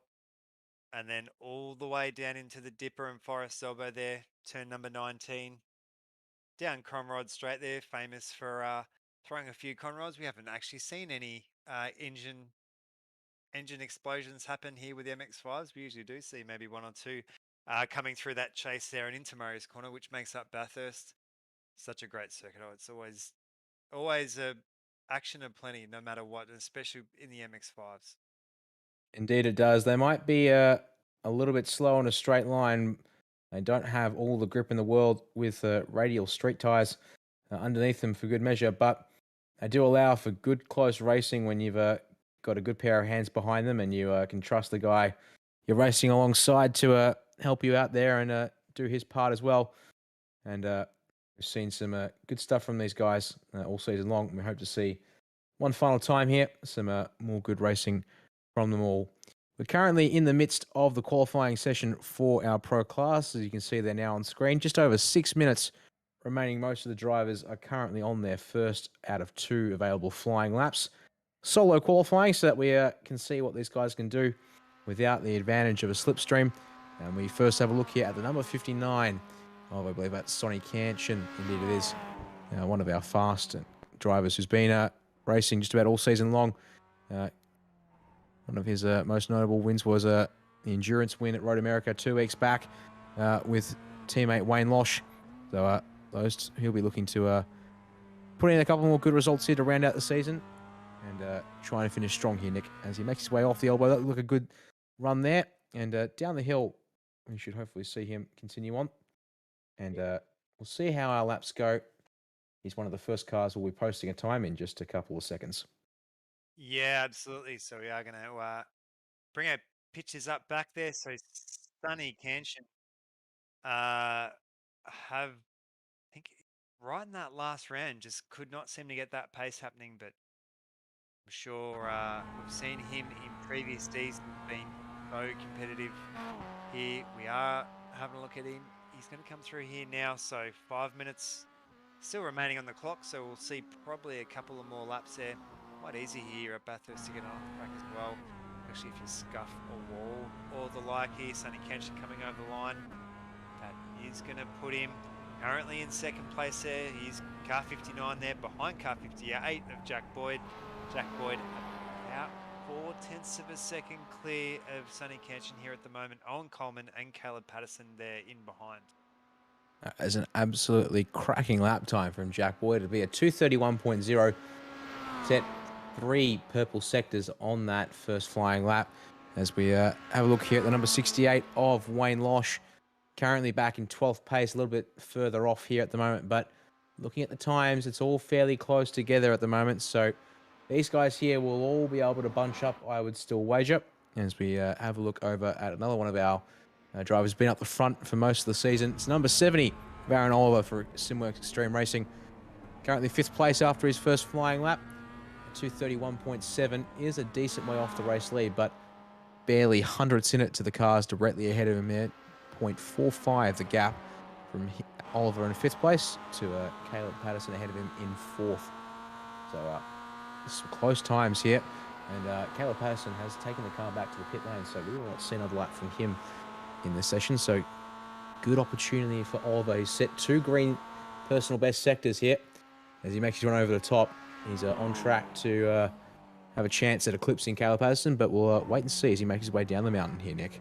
Yeah, great work there by Aaron Oliver. So he'll be out on his own here tonight. Unfortunately, his teammate and one of the series admins, Lee Harrison, off to Miami. So he's got a bit of work on over there at the moment. So I'm sure he'll either be watching in live tonight. So big shout out to Lee Harrison. I'm sure we'll see a couple of comments through him throughout the night. Aaron Oliver there, also from South Australia, sticking it out here at the moment. So we might even be able to hear from him next season. See how we go coming through. Seeing about a 0.7 of a second split between the top 5, so we are expecting that he's going to sharpen up a little bit as they get the heat in the tyres. Another personal best sector on this lap from Aaron Oliver. The second half of the run across the mountain. Not quite, didn't quite have the best run over the, or down the hill, sorry, in Conrad Straight. But another fastest lap for Jack Boyd. Several purple sectors to improve his time to a 2:30.9 at the front of the field.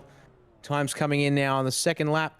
Unfortunately, an invalidated time there for Aaron Oliver. So Sonny Canchin does improve on lap number 2, but unfortunately unable to close the gap substantially. As we have a look here at the 7:47, Damien Seeger up to 11th place for him on his second flying lap. So that's a good improvement there. 2:32.2 out of that car. As we have a look at the number 69 of Brody Cook, if I'm not mistaken there.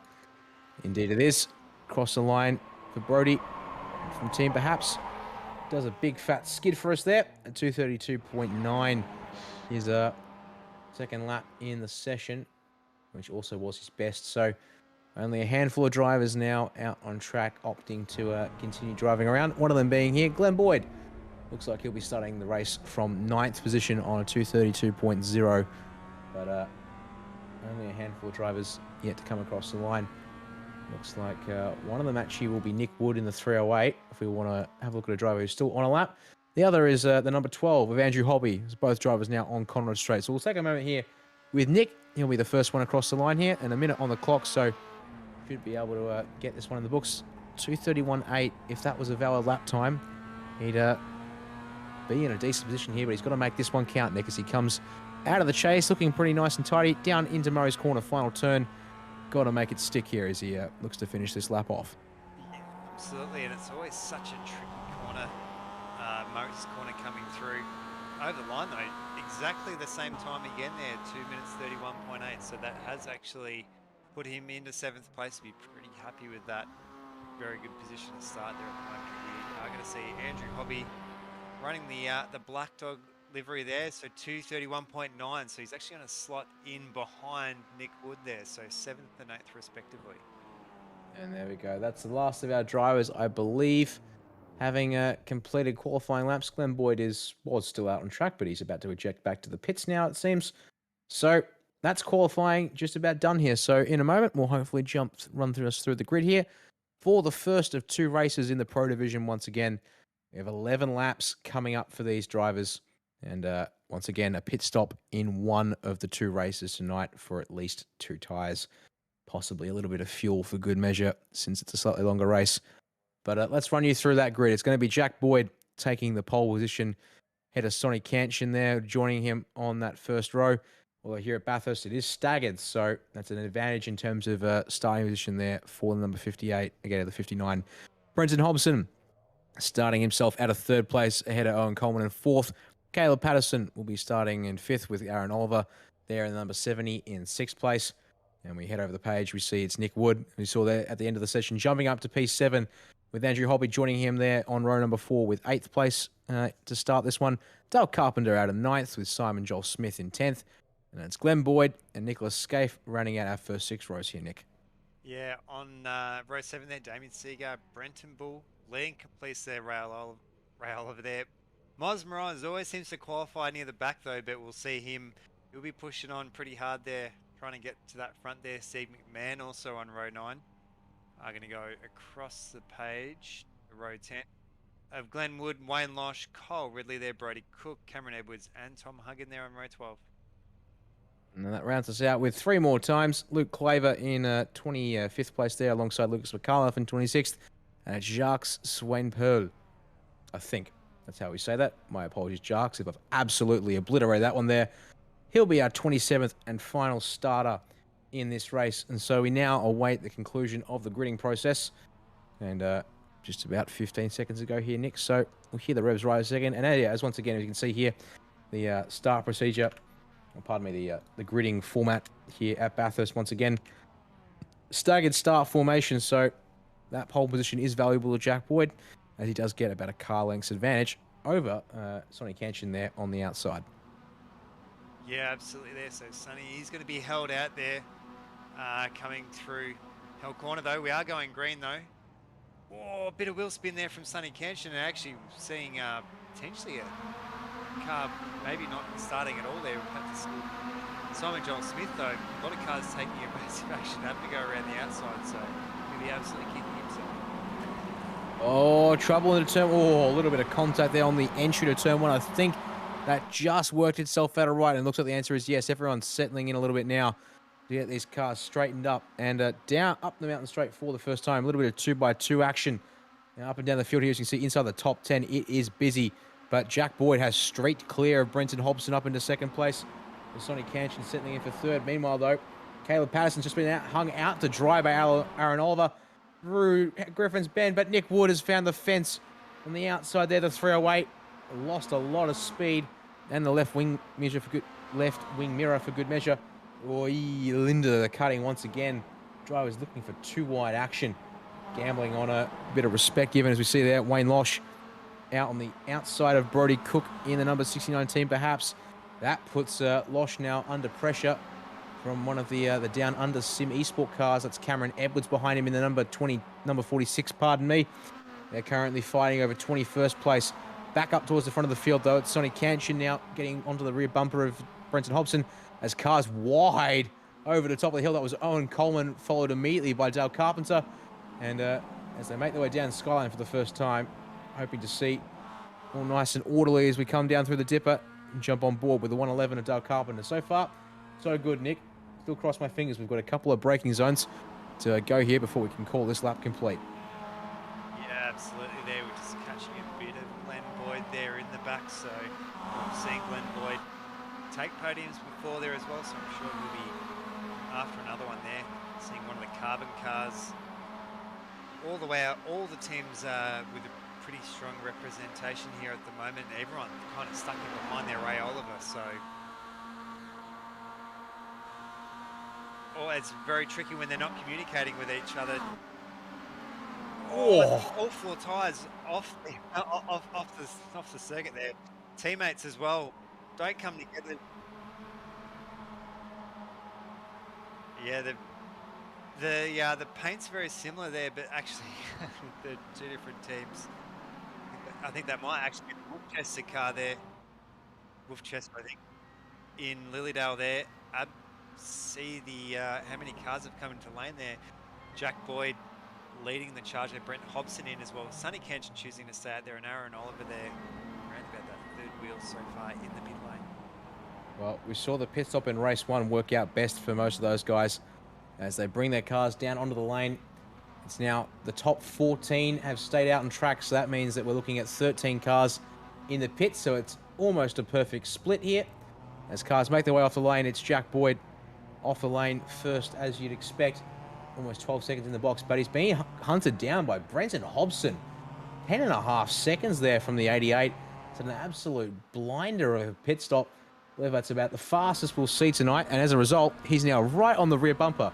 Perfect position to allow Hobbo here to give the push and maximize his advantage here on the outlap. Now, I would expect that Sonny Canchin will probably have to then slot in behind these two unless he has a miracle pit stop as well.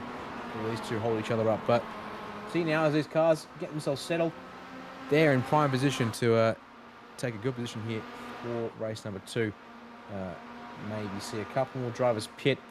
We'll wait and see if they play it out like the amateurs did earlier on, where we ended up seeing nearly the majority, or the clear majority of the field pit in race 1. leaving only a couple out to dry there in race 2, Nick. But early days here still in the first of these pro races tonight. Yeah, absolutely. So we're just on board. Oh, what a slide. And a tank up there. Yeah, I think that is Glenn Wood there. So we've seen him come in and out of the series, unfortunately. So he hasn't been, sure they've got quite a lot on. Very much wolf chests we've seen throughout the Just Send It years, making their way here in the MX-5s at the moment. There you can actually see still quite still trying to get those tyres there up to temp. The car behind, there's a car in behind there, I think Brenton Bull or Mosmeroz there. So awesome slow motion though. Very tricky part of the circuit as they change. Well, you can see you can see just the opposite lock there being dialed in and then coming back across the circuit, quite narrow there. Really tagging it almost perfectly square on. So car 99 doing an excellent job there of getting around there. Ray Oliver, defensive driving. Did look to try and hold on to the spot there, did Glenn Wood, but he's had to settle back in. He's now got one of the Carbon Esports cars. It's Brenton Bull in the number 4 on his rear bumper. And they're bringing along Mosmeroz, Brody Cook, and Wayne Losh for good measure. Meanwhile, down onto the pit lane, we've had Sonny Canshin, along with Kyle Ridley and Cameron Edwards from further behind. The question is, where does Sonny come out in relation to the race leaders? Not far behind. In fact, he's in an okay spot here, but again, the speed you get off of turn 1 normally, as you do versus turn 2, means we're going to see him drop into a bit of a sort of a pocket in between cars behind and cars ahead. So see whether he gets swallowed up by the number 70 and 888 of Aaron Oliver, Caleb Patterson behind him, because if they catch Sonny Canshin here on the outlap, that means the 3 of them can push along. They've also got Andrew Hobby close behind for company as well, so you can make it 4 cars that'll be looking to try and catch onto our effective race leaders.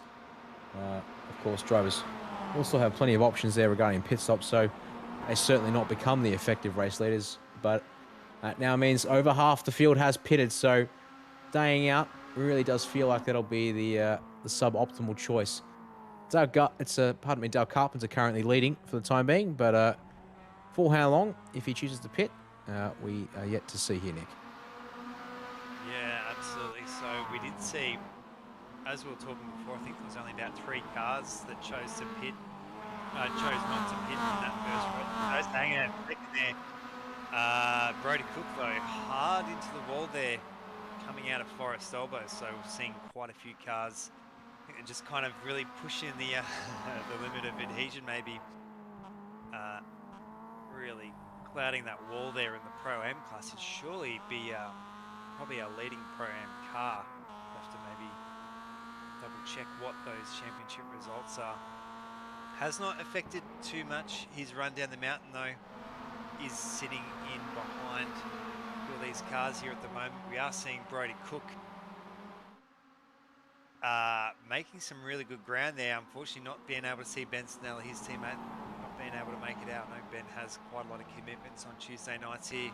Gee, Brody Cook, what a run. We've seen so many little overtakes there, right up the inside there of Brenton Bull. And job is not quite done yet as we head to turn 1. I think Bull looking to try and hang it around the outside, but in saying that, opts to tuck back in and preserve the momentum up the hill here as we make our way towards turn 2. Meanwhile, here's the race for the lead on track. These cars yet to pit. Dale Carpenter opts to back out though and allow Glenn Boyd a fairly easy pass to sweep back round ahead and take the racing line for turn 2. So plenty of heads up driving there. They're about 6 seconds clear of Ray Oliver, who's just broken ahead of this battle pack that we see here on screen, starting now with Mosmeroz up into 4th place on track. So as again, we saw, well, Nick, you were mentioning there at the start of the race, Mosmeroz, maybe not quite the qualifying result he'd be after, but yes, there are plenty of drivers who have chosen to pit, also influencing that there perhaps just a little bit, but racing clean and racing up the front of the field for the time being here at least. Yeah, exactly. So really only leaves our 10 cars out here in front, headed up from the rear there by Jacques Swampole. So Jacques being about 8 seconds up ahead, Jack Boyd. I'd have to say with Jack Boyd and Brent Hobson have such fast on board currently with Brent Hobson. How fast they are, these two, they'll be making up some serious ground as they come through. Great to see some new drivers there in the mix, even though this is our top split as we're coming through. Jack Boyd using all the road and then some hard on the brakes, as we've seen. These two have battled it out for so many seasons there. Jack Boyd just having that edge at the moment. Great to see them finish here in this sprint round. Indeed. How does 3 seconds a lap sound to you, Nick? That's the speed difference between Jack Boyd and Brenton Hobson here versus Jacques One-Pole at the back of the train that hasn't pitted yet. That's what we're dealing with in terms of current lap speed advantage for these guys, given that Hobbo is not pressuring Jack anywhere over the top and I think content to ride along behind. And when he gets close enough, give a bump drop, but for 4th place. Oh, there's been contact. Mosma Ross has been bumped off the circuit at the exit of the chase. It's gotten tripped up with one of the down under Sim Esport cars, which pulls off into the lane there. I believe that was Ray Oliver in the 99. We better jump to the virtual racing score replay to get a look at that one there. So you see here, 767 of Miles Moroz chasing down Ray Oliver there. So a change of position. So pardon me, they've been catching Ray Oliver, sorry, on that lap there, and finally got the job done there. But under brakes into the chase, Moroz ahead. Ray Oliver tries to keep it in there and just trips up the rear bumper. And both drivers losing out as a result there. Big winner in that though, Brody Cook though, threading that needle there. You can see, sorry, just in the replay. Indeed, he does. Yeah, that is Wayne Losh, sorry, as well. I almost said Sonny Kench and Wayne Losh, also a big winner in that as well. I think he gained about 3 positions, so definitely Bathurst claiming a few victims. I'm sure they'll make a bit of pace back. At the moment, you see who are these? Carbon cars out through the back. Just such a force to be reckoned with, the Carbon Vegetables team. Especially when it comes to our endurance rounds, they're always out in course. On board here with Brenton Bull. Ray Oliver though receiving a black flag there for that contact, so very quickly reviewed by race control. So Ray Oliver there on miles of that 767. David, maybe a little bit harsh there, perhaps in my own personal opinion, given that just at the end of the replay there, position was redressed immediately by the 99 of Oliver before they opted to come down into the pit lane. So while yes, it definitely did mean Moroz lost a couple of spots there, all in all able to stay with the pack. So nothing too much really lost in all that. So look, I'm not here to question the decisions of race control necessarily. I am obviously, but nevertheless I do have an opinion of my own that every now and then I'll try and keep to myself for the most part, but every now and then I do like to bring it out. But let's get back to the racing here, because race leaders are switching it up and exchanging the lead here under draft conditions fairly cleverly. Oh no, Mosmaroz deep at the chase. Meanwhile, I think that one there, it was all of his own making. Unfortunately, it's going to allow Tom Huggan in the 63 to have a spot there, but Moroz opts for the pit lane this time by. So I think going to finally cut his losses, get the pit stop served as soon as possible, and see where he comes out in relation to that pack. But with Jack Boyd and Brenton Hobson coming around the final corner now, they've been hunted down by Wayne Losh, so make it a trio of cars racing for the net lead. And what else to expect from these three guys? Did I say apologies there? I got the drivers all crossed up there. It's Sonny Canshin there for WBT, as to be expected, with some serious pace there on his outlaps, and has slotted himself in. It's currently 10th place on track, but lapping in the 2-minute 30s. In fact, he's the only driver to do so in the last lap there, was Canshin. And by almost a second faster than Jack Boyd, just 2 cars up the road from him, Nick. Yeah, I would have to say that, yeah, excellent work there by Sonny Canshin, able to run down Brent Hobson there and Jack Boyd. Those two choosing to work together, they're not really tripping each other up. Kind of almost goes to show here just how much the experience pays off with these pro class drivers. You see Aaron Oliver there followed by Andrew Hobby and Caleb Patterson. So they're all having a pretty good run there as well. Technically, they'll be 4th, 5th, and 6th, respectively.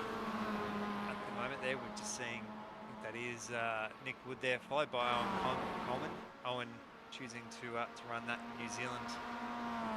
Something maybe that Fonty there can appreciate, the New Zealand flag livery, the Kiwi.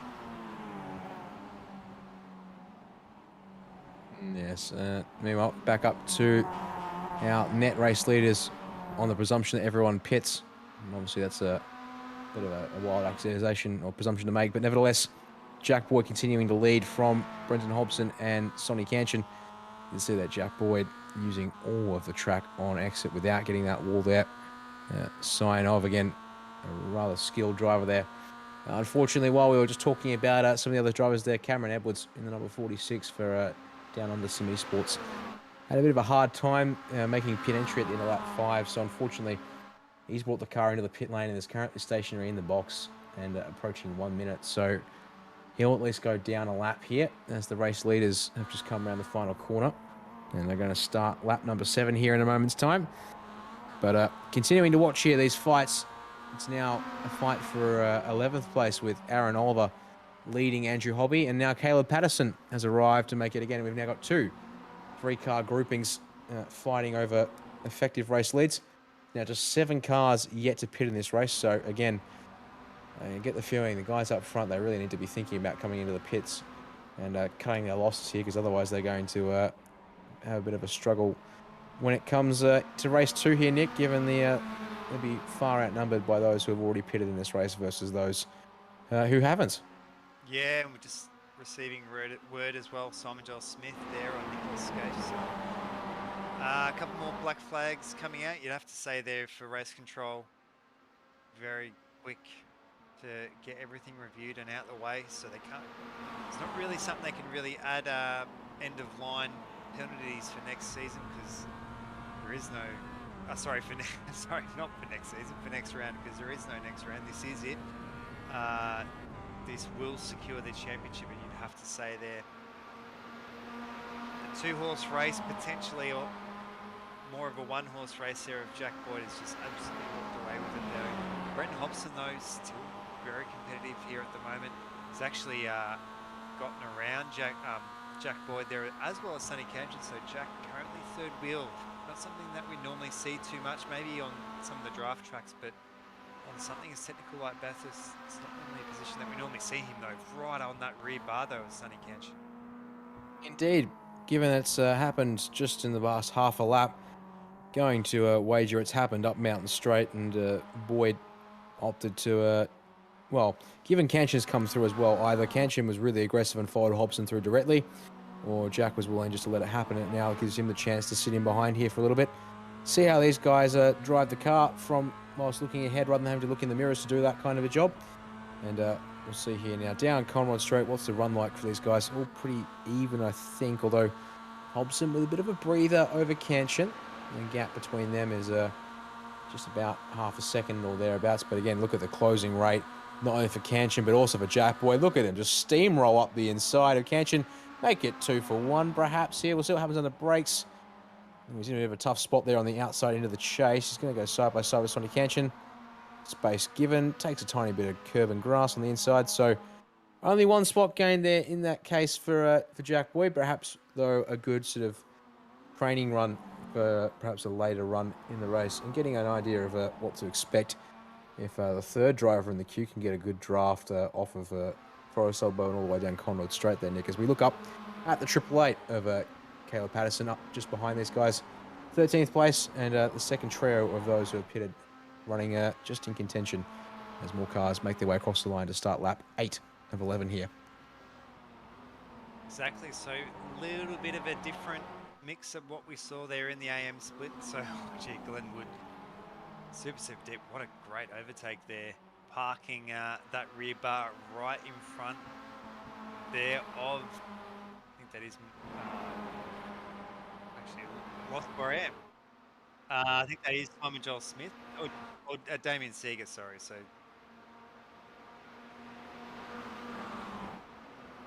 just noting here that yes, apologies. So, yeah, 7 cars still remain yet to pit. We watch here the battle for 8th place.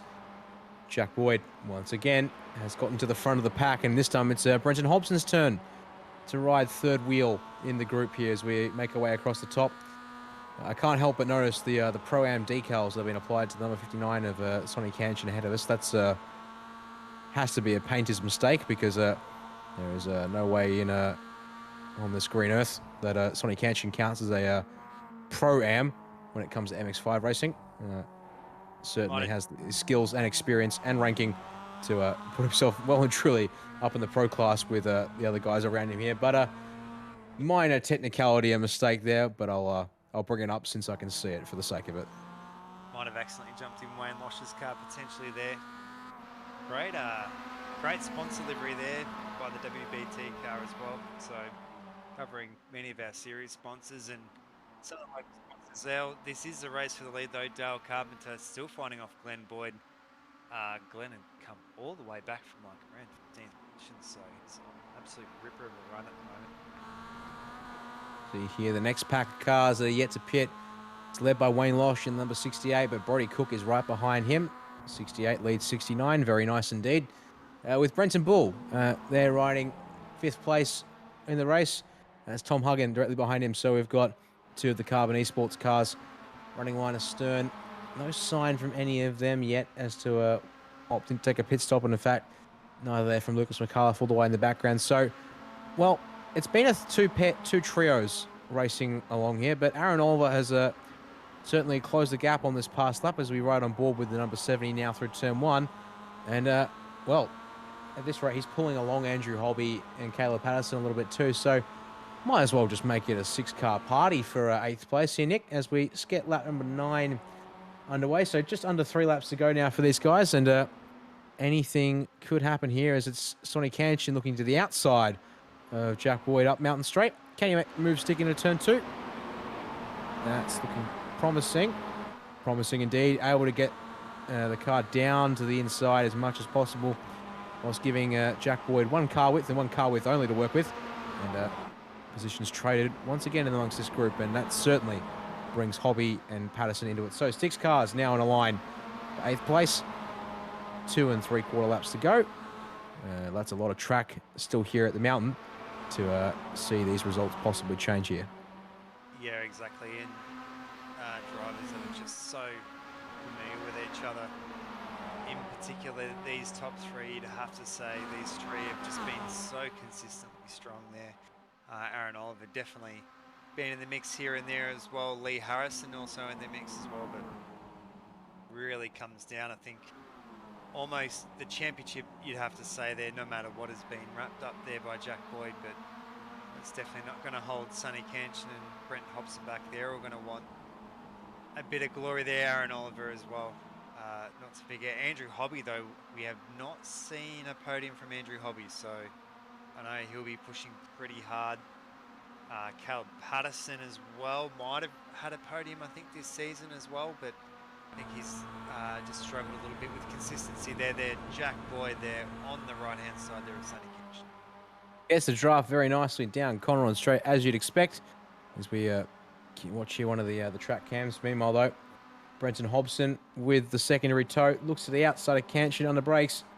I want to make it work, but possibly angling for the over-under. The answer is no, not quite, but it's actually caused Canchin to really compromise the exit of the corner there and bring the next 5 cars really up together tightly here into the final corner. Oh, they are nose to tail.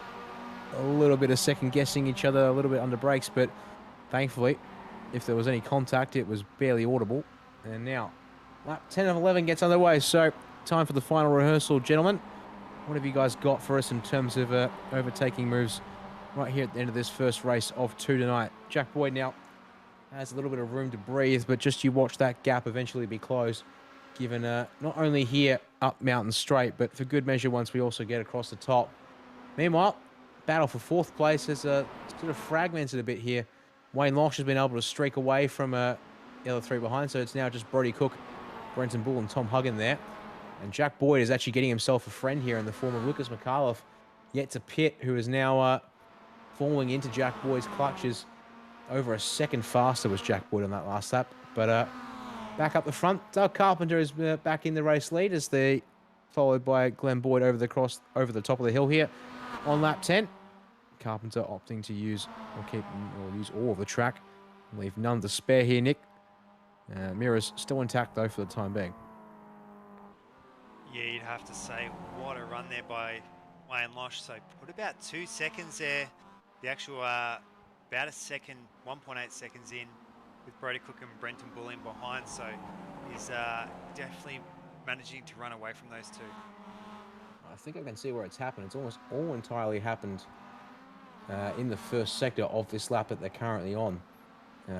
Wayne Losh doing a sort of average time of a fast sector 1 of 28.6 seconds, whereas Brody Cook behind 30.0 seconds. So possibly a bit of squabbling between those three cars behind. Checked each other up massively at turn 1, and it's going to cost them. As we see here, Jack Boyd has caught and now making the overtake on Lucas McCullough. So there's a car yet to take a pit stop in this race. It's about to be swallowed up by a train of 6 who have.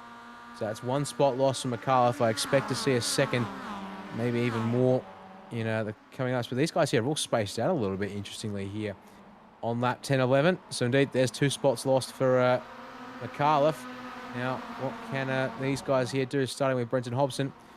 We'll come back to that because the white flag has been taken by the race leaders, but the battle for 4th is the one that I think we need to keep our eyes on as well for good measure. So it's coming all over the place. In fact, there, the 202 in the background has just completely bailed out of that one there, taking the L and dropped back to 13th place, despite the need for a pit stop. So conceding defeat there as the entire train just heads on by at the final turn and makes their way through Hell Corner for the final time. Race leader is still held by Doug Carpenter, but I think it's Glenn Boyd there. A matter of just waiting to jump at the last opportunity as the guys make their way up the hill for the final time here as well. Jack Boyd holding on to now 7th place, but he's in a good spot, I reckon, to be challenged by Sonny Canch and the rest of that pack, depending on the run down Conrod Straight in particular here, Nick. Yeah, absolutely great work there by Lucas Mikulev there, choosing. It definitely takes a bit of maturity there to not let the ego get in the way there, let these guys battle it out. We'd have to say there, Brenton Hobson might have been a bit stressed out for a moment there, potentially being held up there, but it hasn't cost him much time here. Currently, about 4/10 of a second there behind Sonny Canch, and you can see how much that gap is at the moment. We are actually looking a little bit further forward there, Glenn Boyd and Dale Carpenter. So these two, so close there. Ooh. More than close there, touching front to rear contact there from Glenn Boyd. He's actually backing right off, as we've seen his teammate Jack Boyd leading in this other group. Indeed. Gap at the front is now over 0.6 of a second. I'm not sure Glenn Boyd has enough to reel that in. Meanwhile, the gap for 7th place is about 0.3, although Canchin has just had a slightly worse run as Hobson, looking for a tighter line through the Forest Elbow, isn't able to make it work. So you see here now down the hill, that time just ticking upwards thanks to the wider entry and the earlier power down for Sonny Canchin. So here comes the train. Meanwhile, we should take a quick look at the race lead as Dale Carpenter doesn't actually defend all that much into the chase. Clearly comfortable with the gap there to Glenn Boyd. Here comes the rest of the pack for 3rd place. Wayne Losh has been closed in slightly there by Brody Cook in particular, but here comes the battle for 7th. Going to be Dale Carpenter to take the race win ahead of Glenn Boyd, but we better get our eyes back on the fight for 7th and beyond, I think, because I'm not quite sure there. Hobson had a good run down in the final corner. Hobson has to go around the outside at the final turn. Do either of these guys lose out? Aaron Oliver's going to make it almost a 3-ride run to the line, but it's going to be... In fact, Hobson did get it. Hobbo by 100th at the line on the outside. Oh, goodness me. It's another photo finish almost in these MX-5s. Coming down to some moves at the final corner. It's not the crisscross we saw earlier tonight in the M class, but excellent driving there from the 88 and good respect from Sonny Canch in the 59 for good measure there. Yeah, what a close finish there. Brenton Hobson just edging out there of Aaron Oliver, and these two also lining each other up there as well, but car 1-2-1 there. is Jacques Swampole. So in 22nd position, not too bad for a very first run here as part of our Simworx Roadster Rumble. We've seen Wilkins Simworx, one of the Simworx cars there out the back there, quite a lot of frontal damage coming down Conrad Straight here. So just bringing it home. I think that might be car. I think that is everyone over the line though now. More or less, just a couple of cars finishing off the race, but we'll hopefully have results for you in just a moment here. And in fact, we can indeed bring up the unofficial race results. So let's go through them now. It was Dale Carpenter in the 111 taking the race win here, but a pit stop pending from him, along with Glenn Boyd there in second. Wayne Losh holding on to third place. Brody Cook closed in there on that final lap, but not able to get right back up to the bumper there of the number 68 there. So it leaves Brenton Bull in fifth place ahead of Tom Huggin in sixth. And then here come our drivers who have pitted. Started with Jack Boyd there in seventh ahead of Brenton Hobson, just edging out Sonny Canchin there for eighth. You can see that just over 100th of a second was all it was at the line. And Aaron Oliver pulling to the inside, but not quite able to make it. He'll have to settle for 10th here as we head over the page, Nick.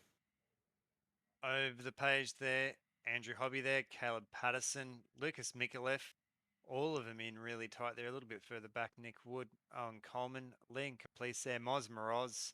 We see Moz in the wars there in 7th position there. Steve McMahon, Glenn Wood, and Damien Seeger there in 20th position.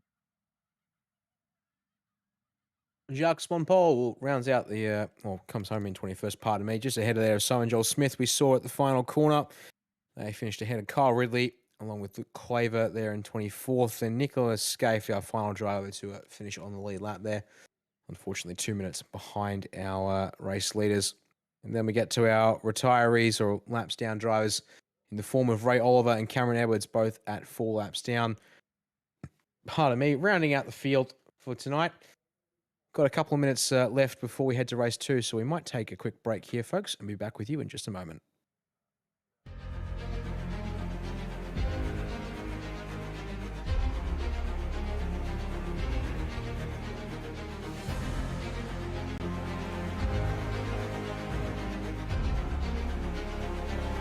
This is fantastic. This is GT racing right now. He's got traction. He's going the outside. Both of them. Maloney. Oh, he's taken Anderson. Anderson's up top. Oh my God. Big crash. Oh my goodness. Half the field's going to get rolled. Section's very close. These guys, I want to make their way through the field very quickly. Oh, there we go. Oh no, that's massive. This is it. This is over. I can't believe this. Oh my God. God, what?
Welcome back to SimSpeed TV. Thanks for staying with us if you've been tuning in since before the break there. And not long now, and before we get the final race of the Simworx Roadster Rumble underway. My name is Daniel Yeaman. Got Nick Scraver alongside me in the commentary box for this final 11-lap race around Mount Panorama Circuit here at Bathurst. It's round 6 of Season 3. Unfortunately, a slightly abbreviated season here, Nick. But Pro Class Field is putting it on for us tonight with a good show so far. Warm-up for the final race has just ended. So it's time for us to jump to the grid real quick. It's obviously the same results as the first race there, but we do have drivers who will need to take a pit stop, so we will see them drop down the order in this one here now. Yeah, absolutely. So we'd have to say all eyes are going to be almost on that 6 back there. We are actually having a look. Dale Carpenter, Glenn Boyd, Wayne Losh, Brody Cook, Brenton Bull, and Tom Huggin. Our 6 cars that have not pitted. Indeed. So here are our contenders most likely for the race win here, starting with Jack Boyd. They will be starting from the 4th row with Brenton Hobson alongside him to round that out. Sonny Kanch and Aaron Oliver finishing strong there, but starting off row 5 with Andrew Hobby and Caleb Patterson bringing up the back of the group there. We're running out row 6. Lucas McAuliffe, unfortunately, will be also needing to take a pit stop, opting to drop out of the fight there to allow the group ahead to carry on. But so we could see Nick Wood jump ahead along with Owen Coleman, Liam Caplice, Moz Moroz, and Steve McMahon. Next group of cars that might just make it in, but not long now until the revs rise and we get this race on the way here. So let's take the grid off screen. Another all 27 cars back on the grid for this final one. 11 laps of racing here at Mount Panorama. Pit stop for a couple of guys here still to come. But here comes the green flag, and we get the final race at the Simworx Roadster Rumble underway here from Bathurst, Nick. Yeah, great run there by Dale Carpenter. He's shuffled out all the way through there. We did actually see Jack Boyd is already showing a nose here on one of the carbon cars, so he's all his way through there. We always seem to come unstuck here in race 2. Everyone through so cleanly though, so hopefully we can all keep it pointing nice and straight. Indeed, though, but look at the pack building there. It's Jack Boyd at the head of it as they make their way up Mountain Straight. Brenton Hobson opts to stay up the inside here, so Boyd's going to have to sweep across the nose. He's able to get it done, and the number 4 there is Brenton Bull, one of our drivers who needs to pit. There's another car in the fence. I believe that's the 767 of Moz Moroz, just finding the outside wall there. And yes, that seems to check out.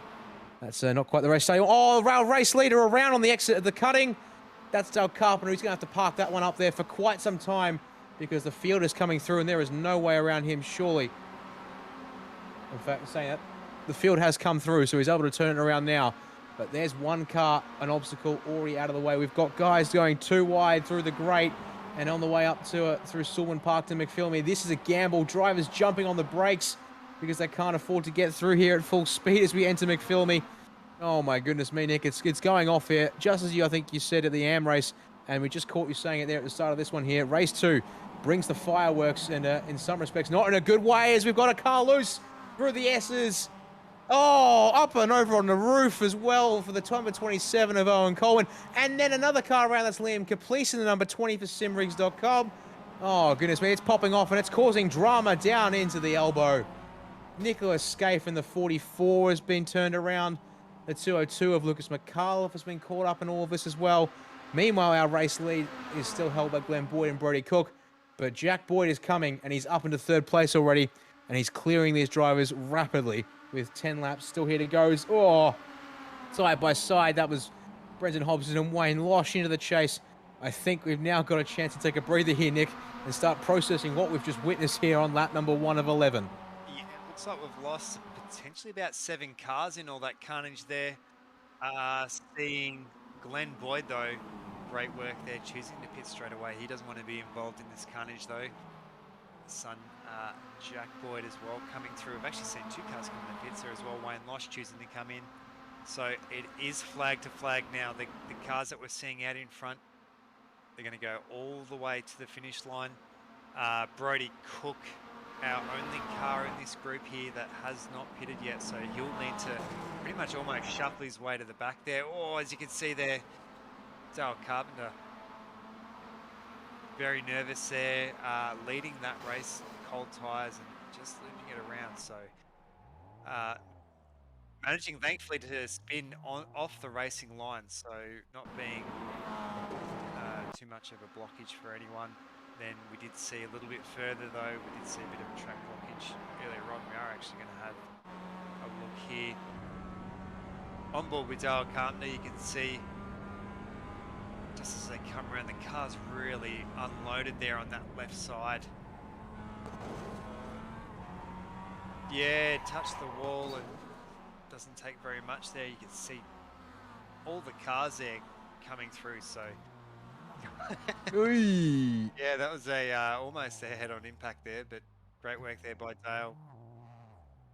Kept out of the way. Yeah, we are actually going to cut to seeing what had happened there with Owen Coleman. He's actually in the pit, so he looks like he's got quite a lot of damage. So actually see exactly what had unfolded there.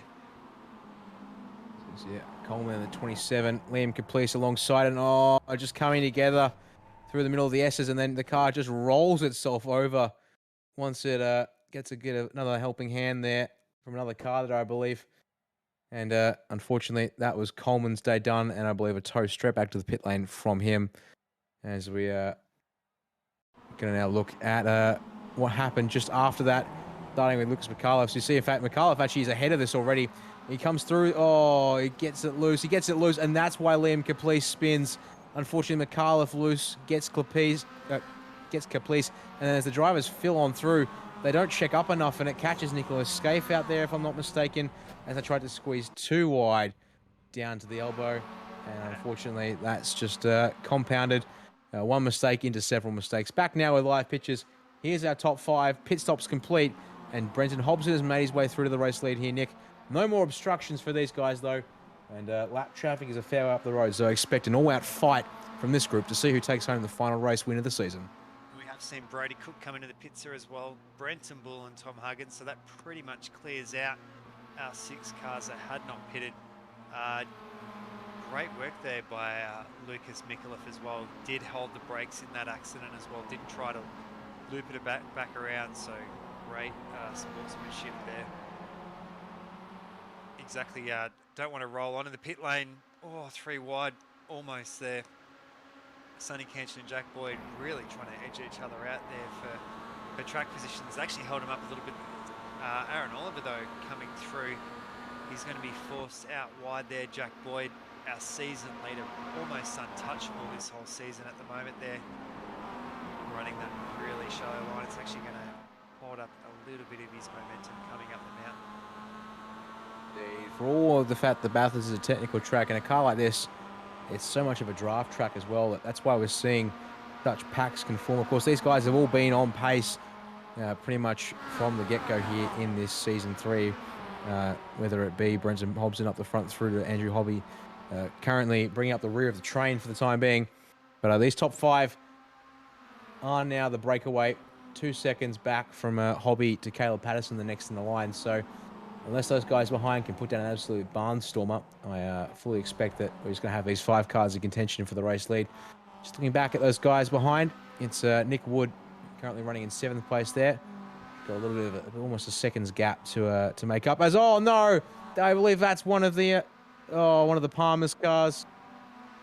The 767 of Mosma Roz has gone around by all on his own at the dipper, and he's currently having to do a 3-point turn to back it up and get the track clear. He's get first gear and get going, because here comes the next couple of cars down the S's. Oh goodness me, it's gone from bad to worse for Moz there. As already been in the wars today, Nick, and just goes another strike there on the tally for Moz as we bring it up here on the virtual racing school replay. On board here with, I believe, this is Moz directly behind Damien Seeger, and yeah.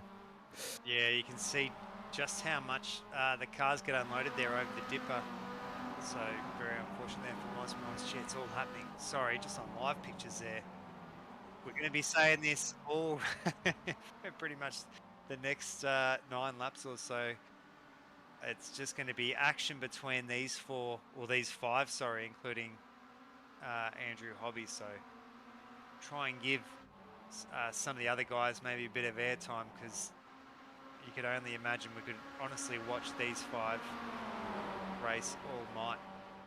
as they come. Sonny Canchin up the inside there of Jack Boyd. Aaron Oliver there choosing to go wide though, but Brent Hobson though landing his car directly in the centre there.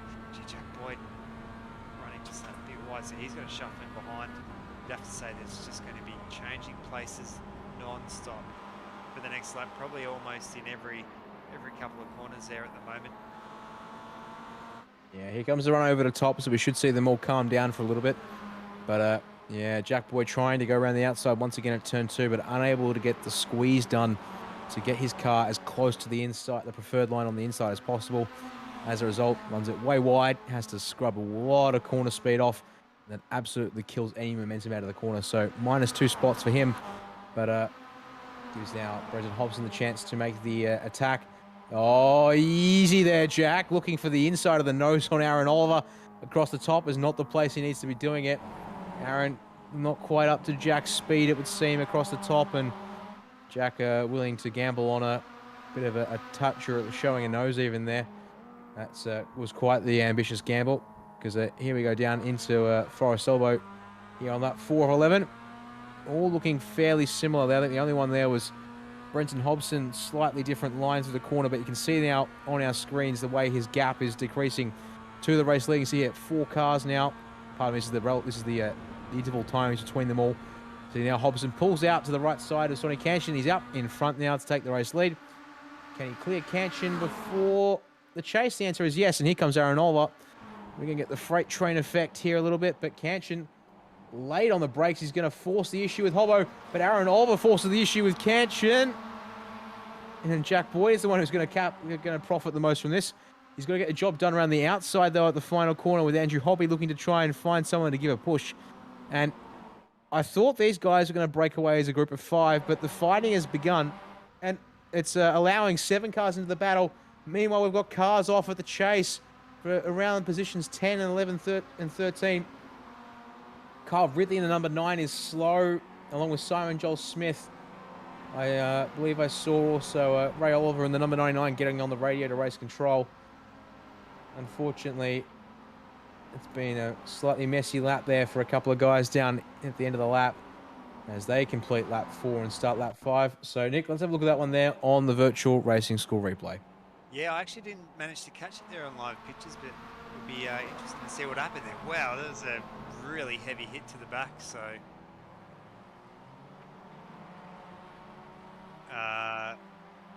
yeah, seen a lot of black and yellow cars all over in every which position from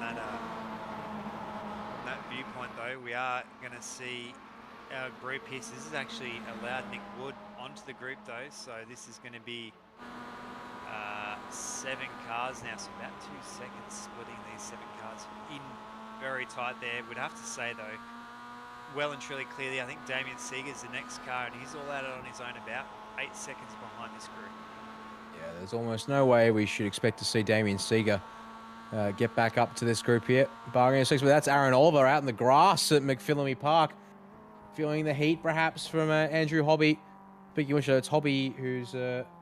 Oh, sorry, that was That was Andrew Hobby going a little bit wide there at McPhillamy Park. My apologies. Feeling the heat, perhaps, from Caleb Patterson. Let me get that right for you all, because it's Aaron Oliver that we were actually watching directly ahead of us while we rode on board with Nick Wood. Andrew Hobby possibly, definitely feeling the pressure, decides to give that right side wing mirror an absolute beating with the exit fence at Forest Elbow. And have a look at this one here again, folks, and just watch it bounce and scrape the car face. He's already had the mirror rubbed off, but comes off the corner just a little wide. Going to be a nice square hit, thankfully, so that shouldn't do much damage, but you can see that bouncing the right side tyres up and off the ground there for a moment. And very fortunate there as we jump back to live pictures to not kill the momentum of the car down Conrad Straight. He's able to pick up the toe and keep his position here. So fight for the race lead is now one of 7 drivers who is in the position to take the win. Brenton Hobson up front. He's leading from Jack Boyd now. And has now got actually the most laps led in this race. In fact, going off of it here. Sees the timing should hopefully update here in a second. 3 laps led. Ah, yes, because Brody Cook actually has counted the scoring a lap led. Meanwhile, oh, more trouble at the final corner. several of the down under Sim Esport cars, but that was Luke Claver in number 34 involved as well. Looks like Jacques one pole, unfortunately, caught up in all of that. And race control is going to have a busy time here as we're back to the race lead.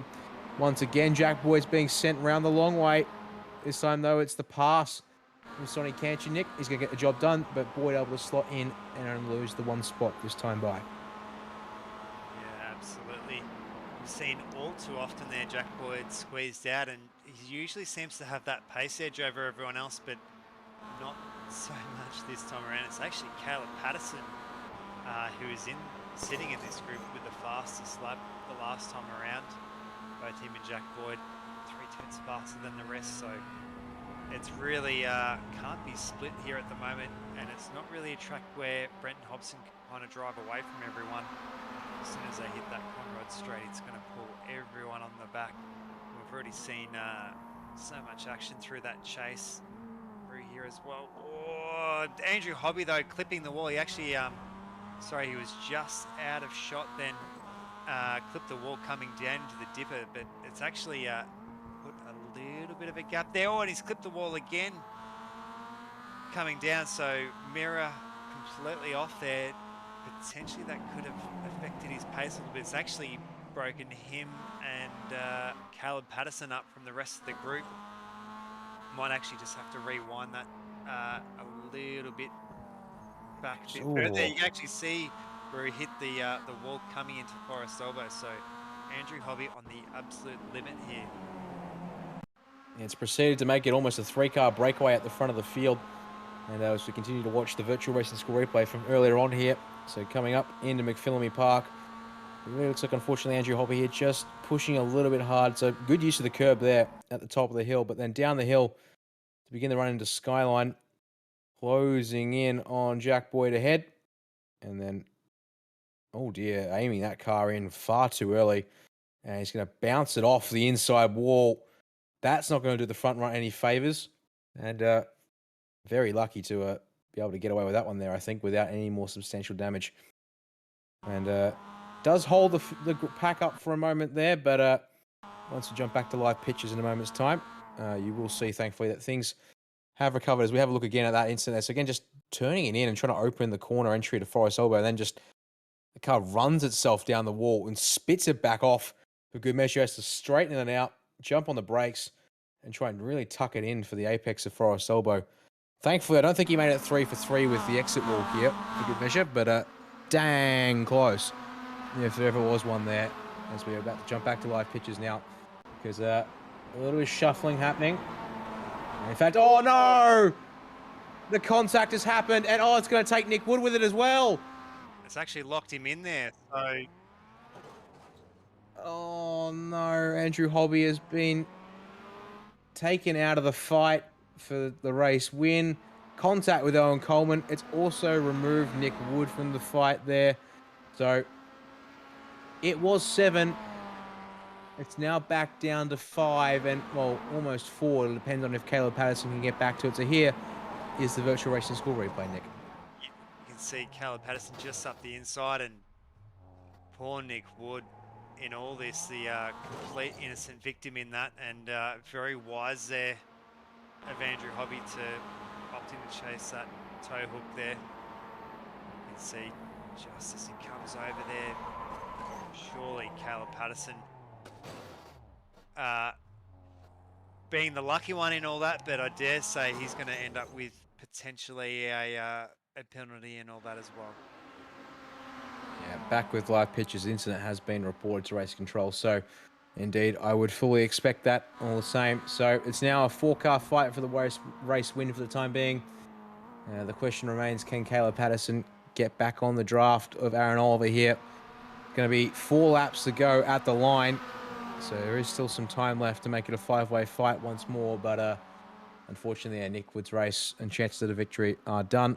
But yeah, realistically, I expect this one to be a 4-car fight for the win here, given that Patterson just showing the nose, having a think about it down into the apex of the cutting, but it wasn't going to be enough any day of the week there to make a clean pass work there, unfortunately. So here's another battle pack that's on track. It starts with Cameron Edwards in 10th place and consumes everyone up to Jacques Van Paul for 14th. Multiple down under the Sim Esport cars, but we've also got the Simworx entry of Luke Claver looking to make their way through here. And indeed, Claver, nice little move up the inside at turn number, well, the final corner, sorry. Murray's, and gets that position made, although now we'll have to be on the defensive as they make the climb up the hill once more here, Nick. Yeah, absolutely. We did see Luke Claver there with all kinds of damage there in race 1. It seems to have a bit more of a clean nose here at the moment. Currently sitting in that 10th place. We'd be pretty happy with that, especially in a field like what we have here. Gee, you're under a lot of pressure by 3 down under cars there, all in tow of Cameron Edwards, Kyle Ridley there, and Jacques Van Paul. Indeed. So now up to the question of will they work together here? A little bit of shuffling and changing of the order here as the car number 9 of Kyle Ridley is gets through on Cameron Edwards here. So these guys obviously need to make sure they're not fighting with each other all too much. They need to work together as the team scheme to get back on the bumper of Luke Claver, because they've given him a little bit of a breather here with that change of position through the cutting, because it's just held them up a little bit on the entry. As you watch now here over the top of the hill past the Great, who is the closest to the fence. Pretty close there between Claver and Ridley there. Might as well call that one a dead heat. That time by.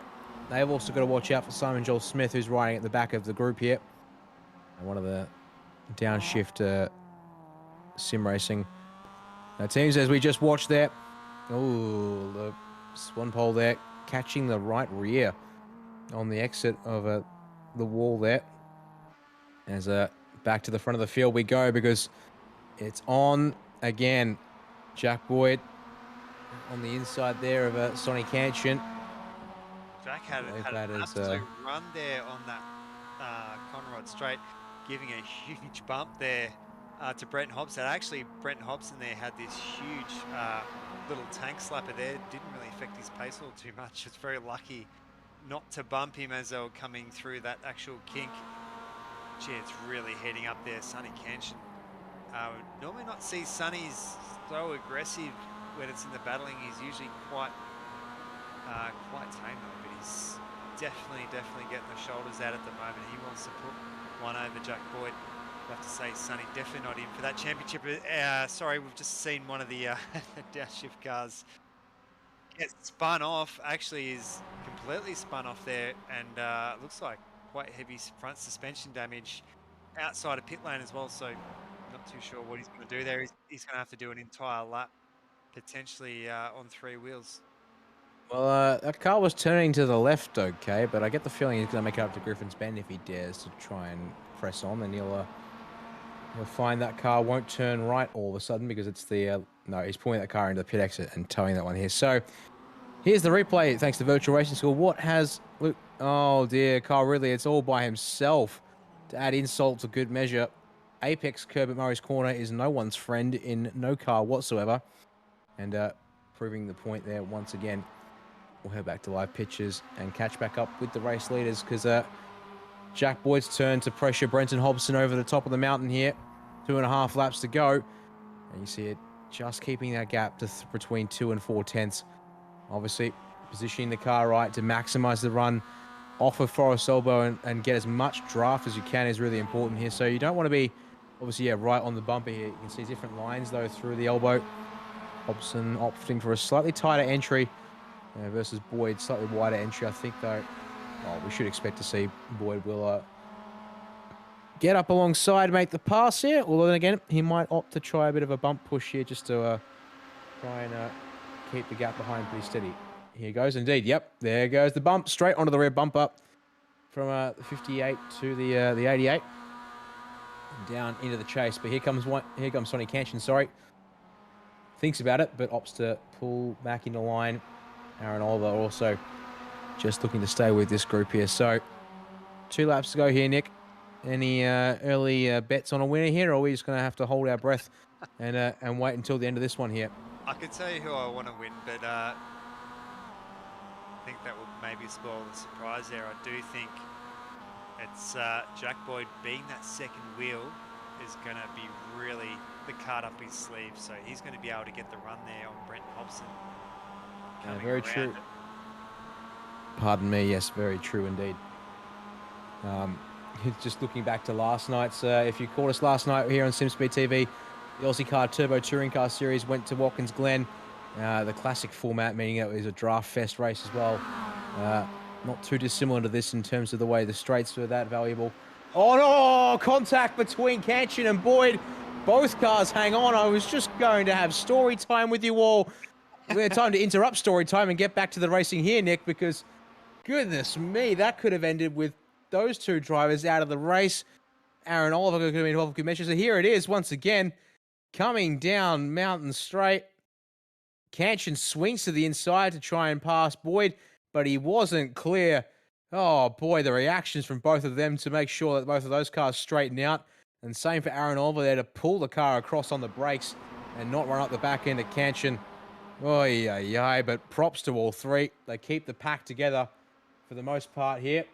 Now, Jack Boyd not too impressed, typing "hold your line" in the game chat, which is a bit concerning. He's typing that as he's climbed the mountain at the same time as driving this car over the top. Yeah, maybe potentially voice control or something like that. But what really goes to show just what level these drivers are.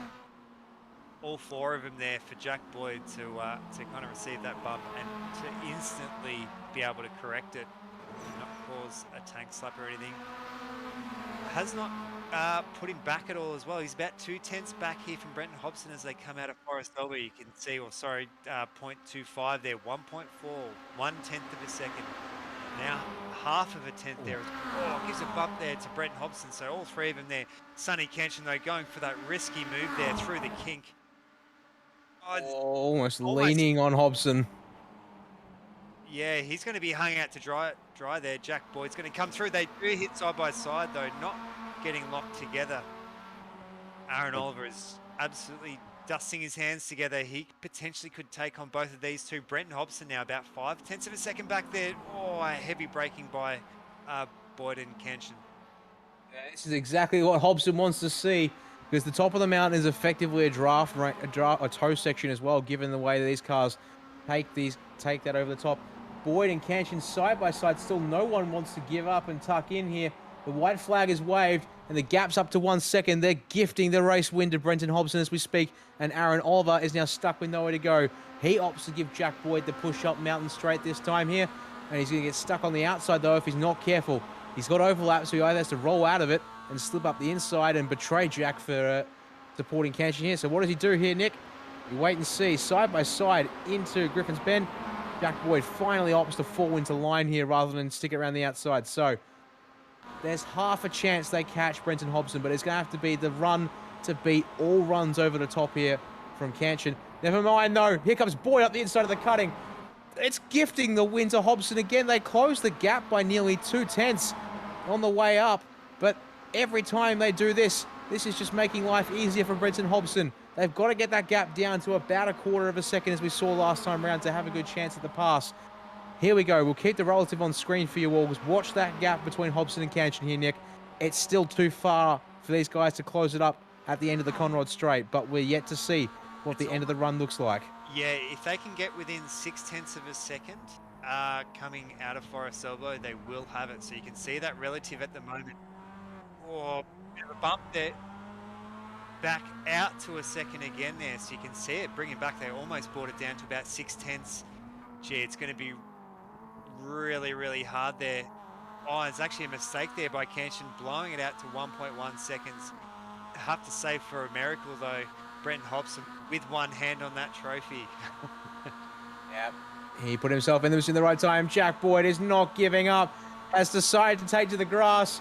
Aaron Oliver's going to go to the left side. He decides he needs to go to the grass here on Sonny Canchin. Almost 3 wide for a second here, but oh, they're banging doors. Neither of these two are giving up. Aaron Oliver's in the picture here. He's got to time this so perfectly. This time, though, it's Jack Boyd who's absolutely sent into the grass, but here comes Aaron Oliver up the outside, inside at the final corner. He's got to defend it, though. What does he do here at the final corner? Canchin looking for the inside. We get a dive bomb pass, maybe. The answer is no. It's going to be Brenton Hobson calm head, great timing and positioning to get the race win. It's going to be Aaron Oliver to get the jump on Sonny Canchin and Jack Boyd both. Oh, goodness me. Caleb Patterson rounding out our top 5. And Nick Wood holds on to 6th place after the earlier entanglement with Andrew Hobby. And meanwhile, here comes our next battle. Pax, as that's a car off in the grass. Cameron Edwards. The Down Under Sim Esport machines have been in the wars here tonight, Nick. Unfortunately, it hasn't quite ended for all of them just yet. Yeah, just what a great way to cap off our season. Our regular big hitters there of Sonny Canchin, of Brenton Hobson, of Jack Boyd, of Aaron Oliver, unfortunately missing out on Lee Harrison. I'm sure he'd be out of his seat at the moment there. It'll be about, I think, 2 o'clock in the morning somewhere in Florida there at the moment. He'll be watching, just wishing to be part of this massive group, but what an excellent way here to round out our season. That's one way to put it. Yep. The action has continued all the way to the line, and the group of drivers here, no one willing to back down there at the end of it all. We'll run through the race results in just a moment's time real quickly because we've got a couple of drivers waiting for interviews, so we'll just confirm them here for you now. Brenton Hobson getting out in front and taking the race win tonight ahead of Aaron Oliver, with Sonny Canchin having to settle for 3rd place. Jack Boyd knocked off the podium into 4th.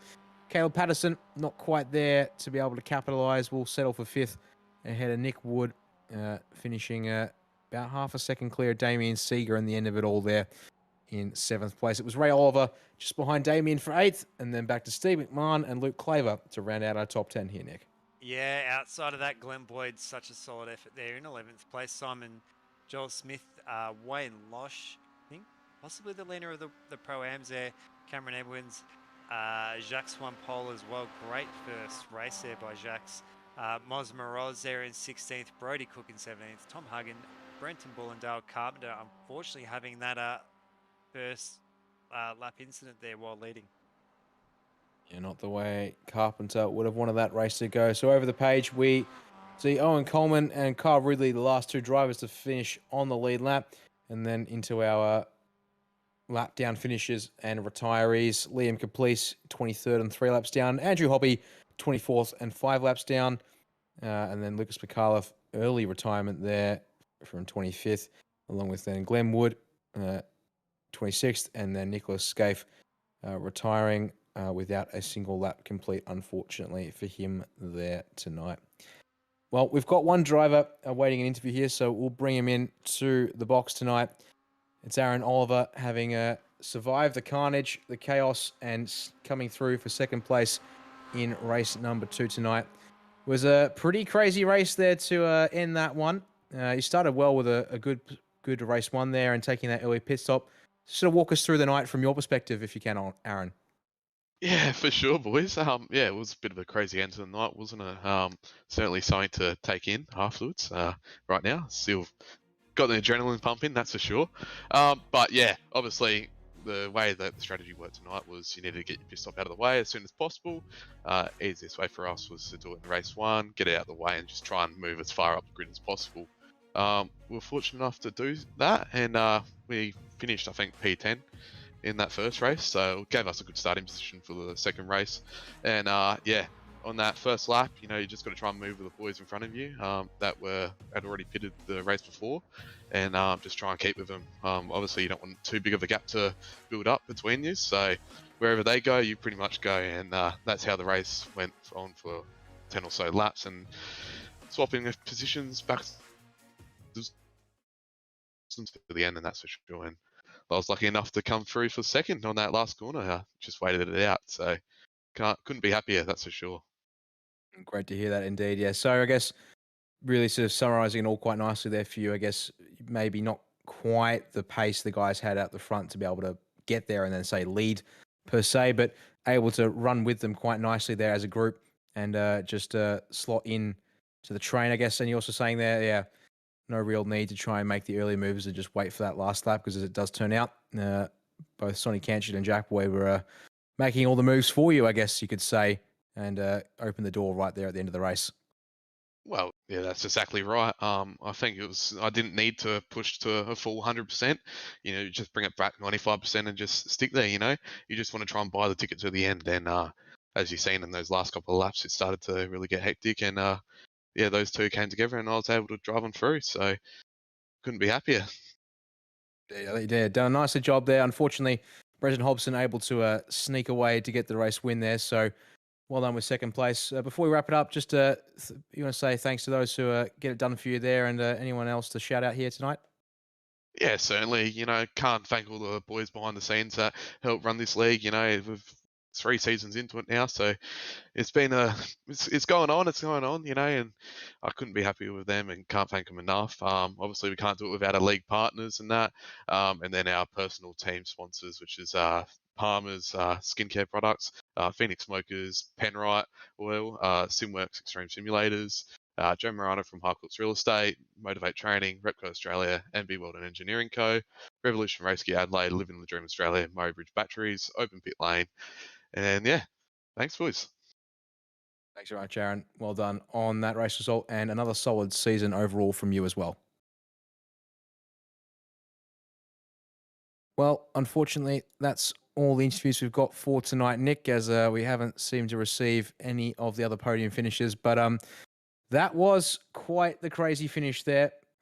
Plenty of bumper banging and bump passing, but this is why the pro class is some of the cream of the crop when it comes to MX5 and production car racing here in Australia and New Zealand. These guys are able to dish it out, but also take it up and hang on to the cars here until the bitter end.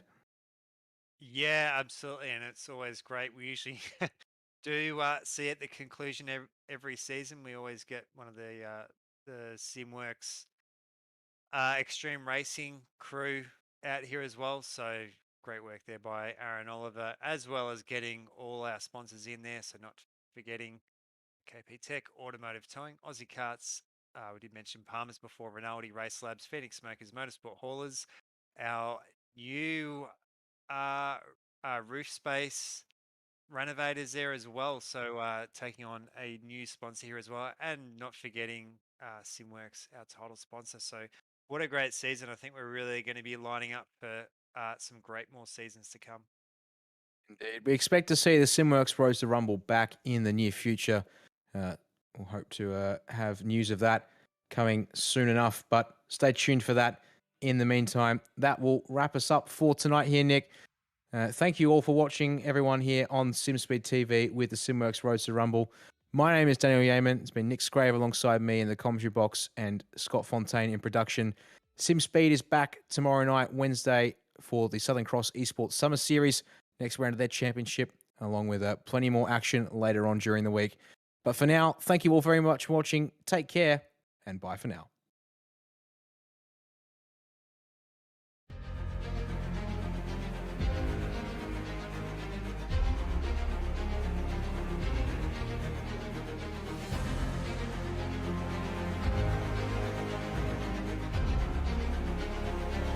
This is fantastic. This is GT racing right now. He's got traction. He's got rid of the outside. Both of them. Maloney. Oh, he's taken Anderson. Anderson's up top. Oh my God. Oh, big crash. Oh my goodness. Half the field's going to get rolled. It's very close. These guys are want to make their way through the field very quickly. Oh, there we go. Oh no, that's massive. This is it. This is over. I can't believe this. Oh my God. God, what?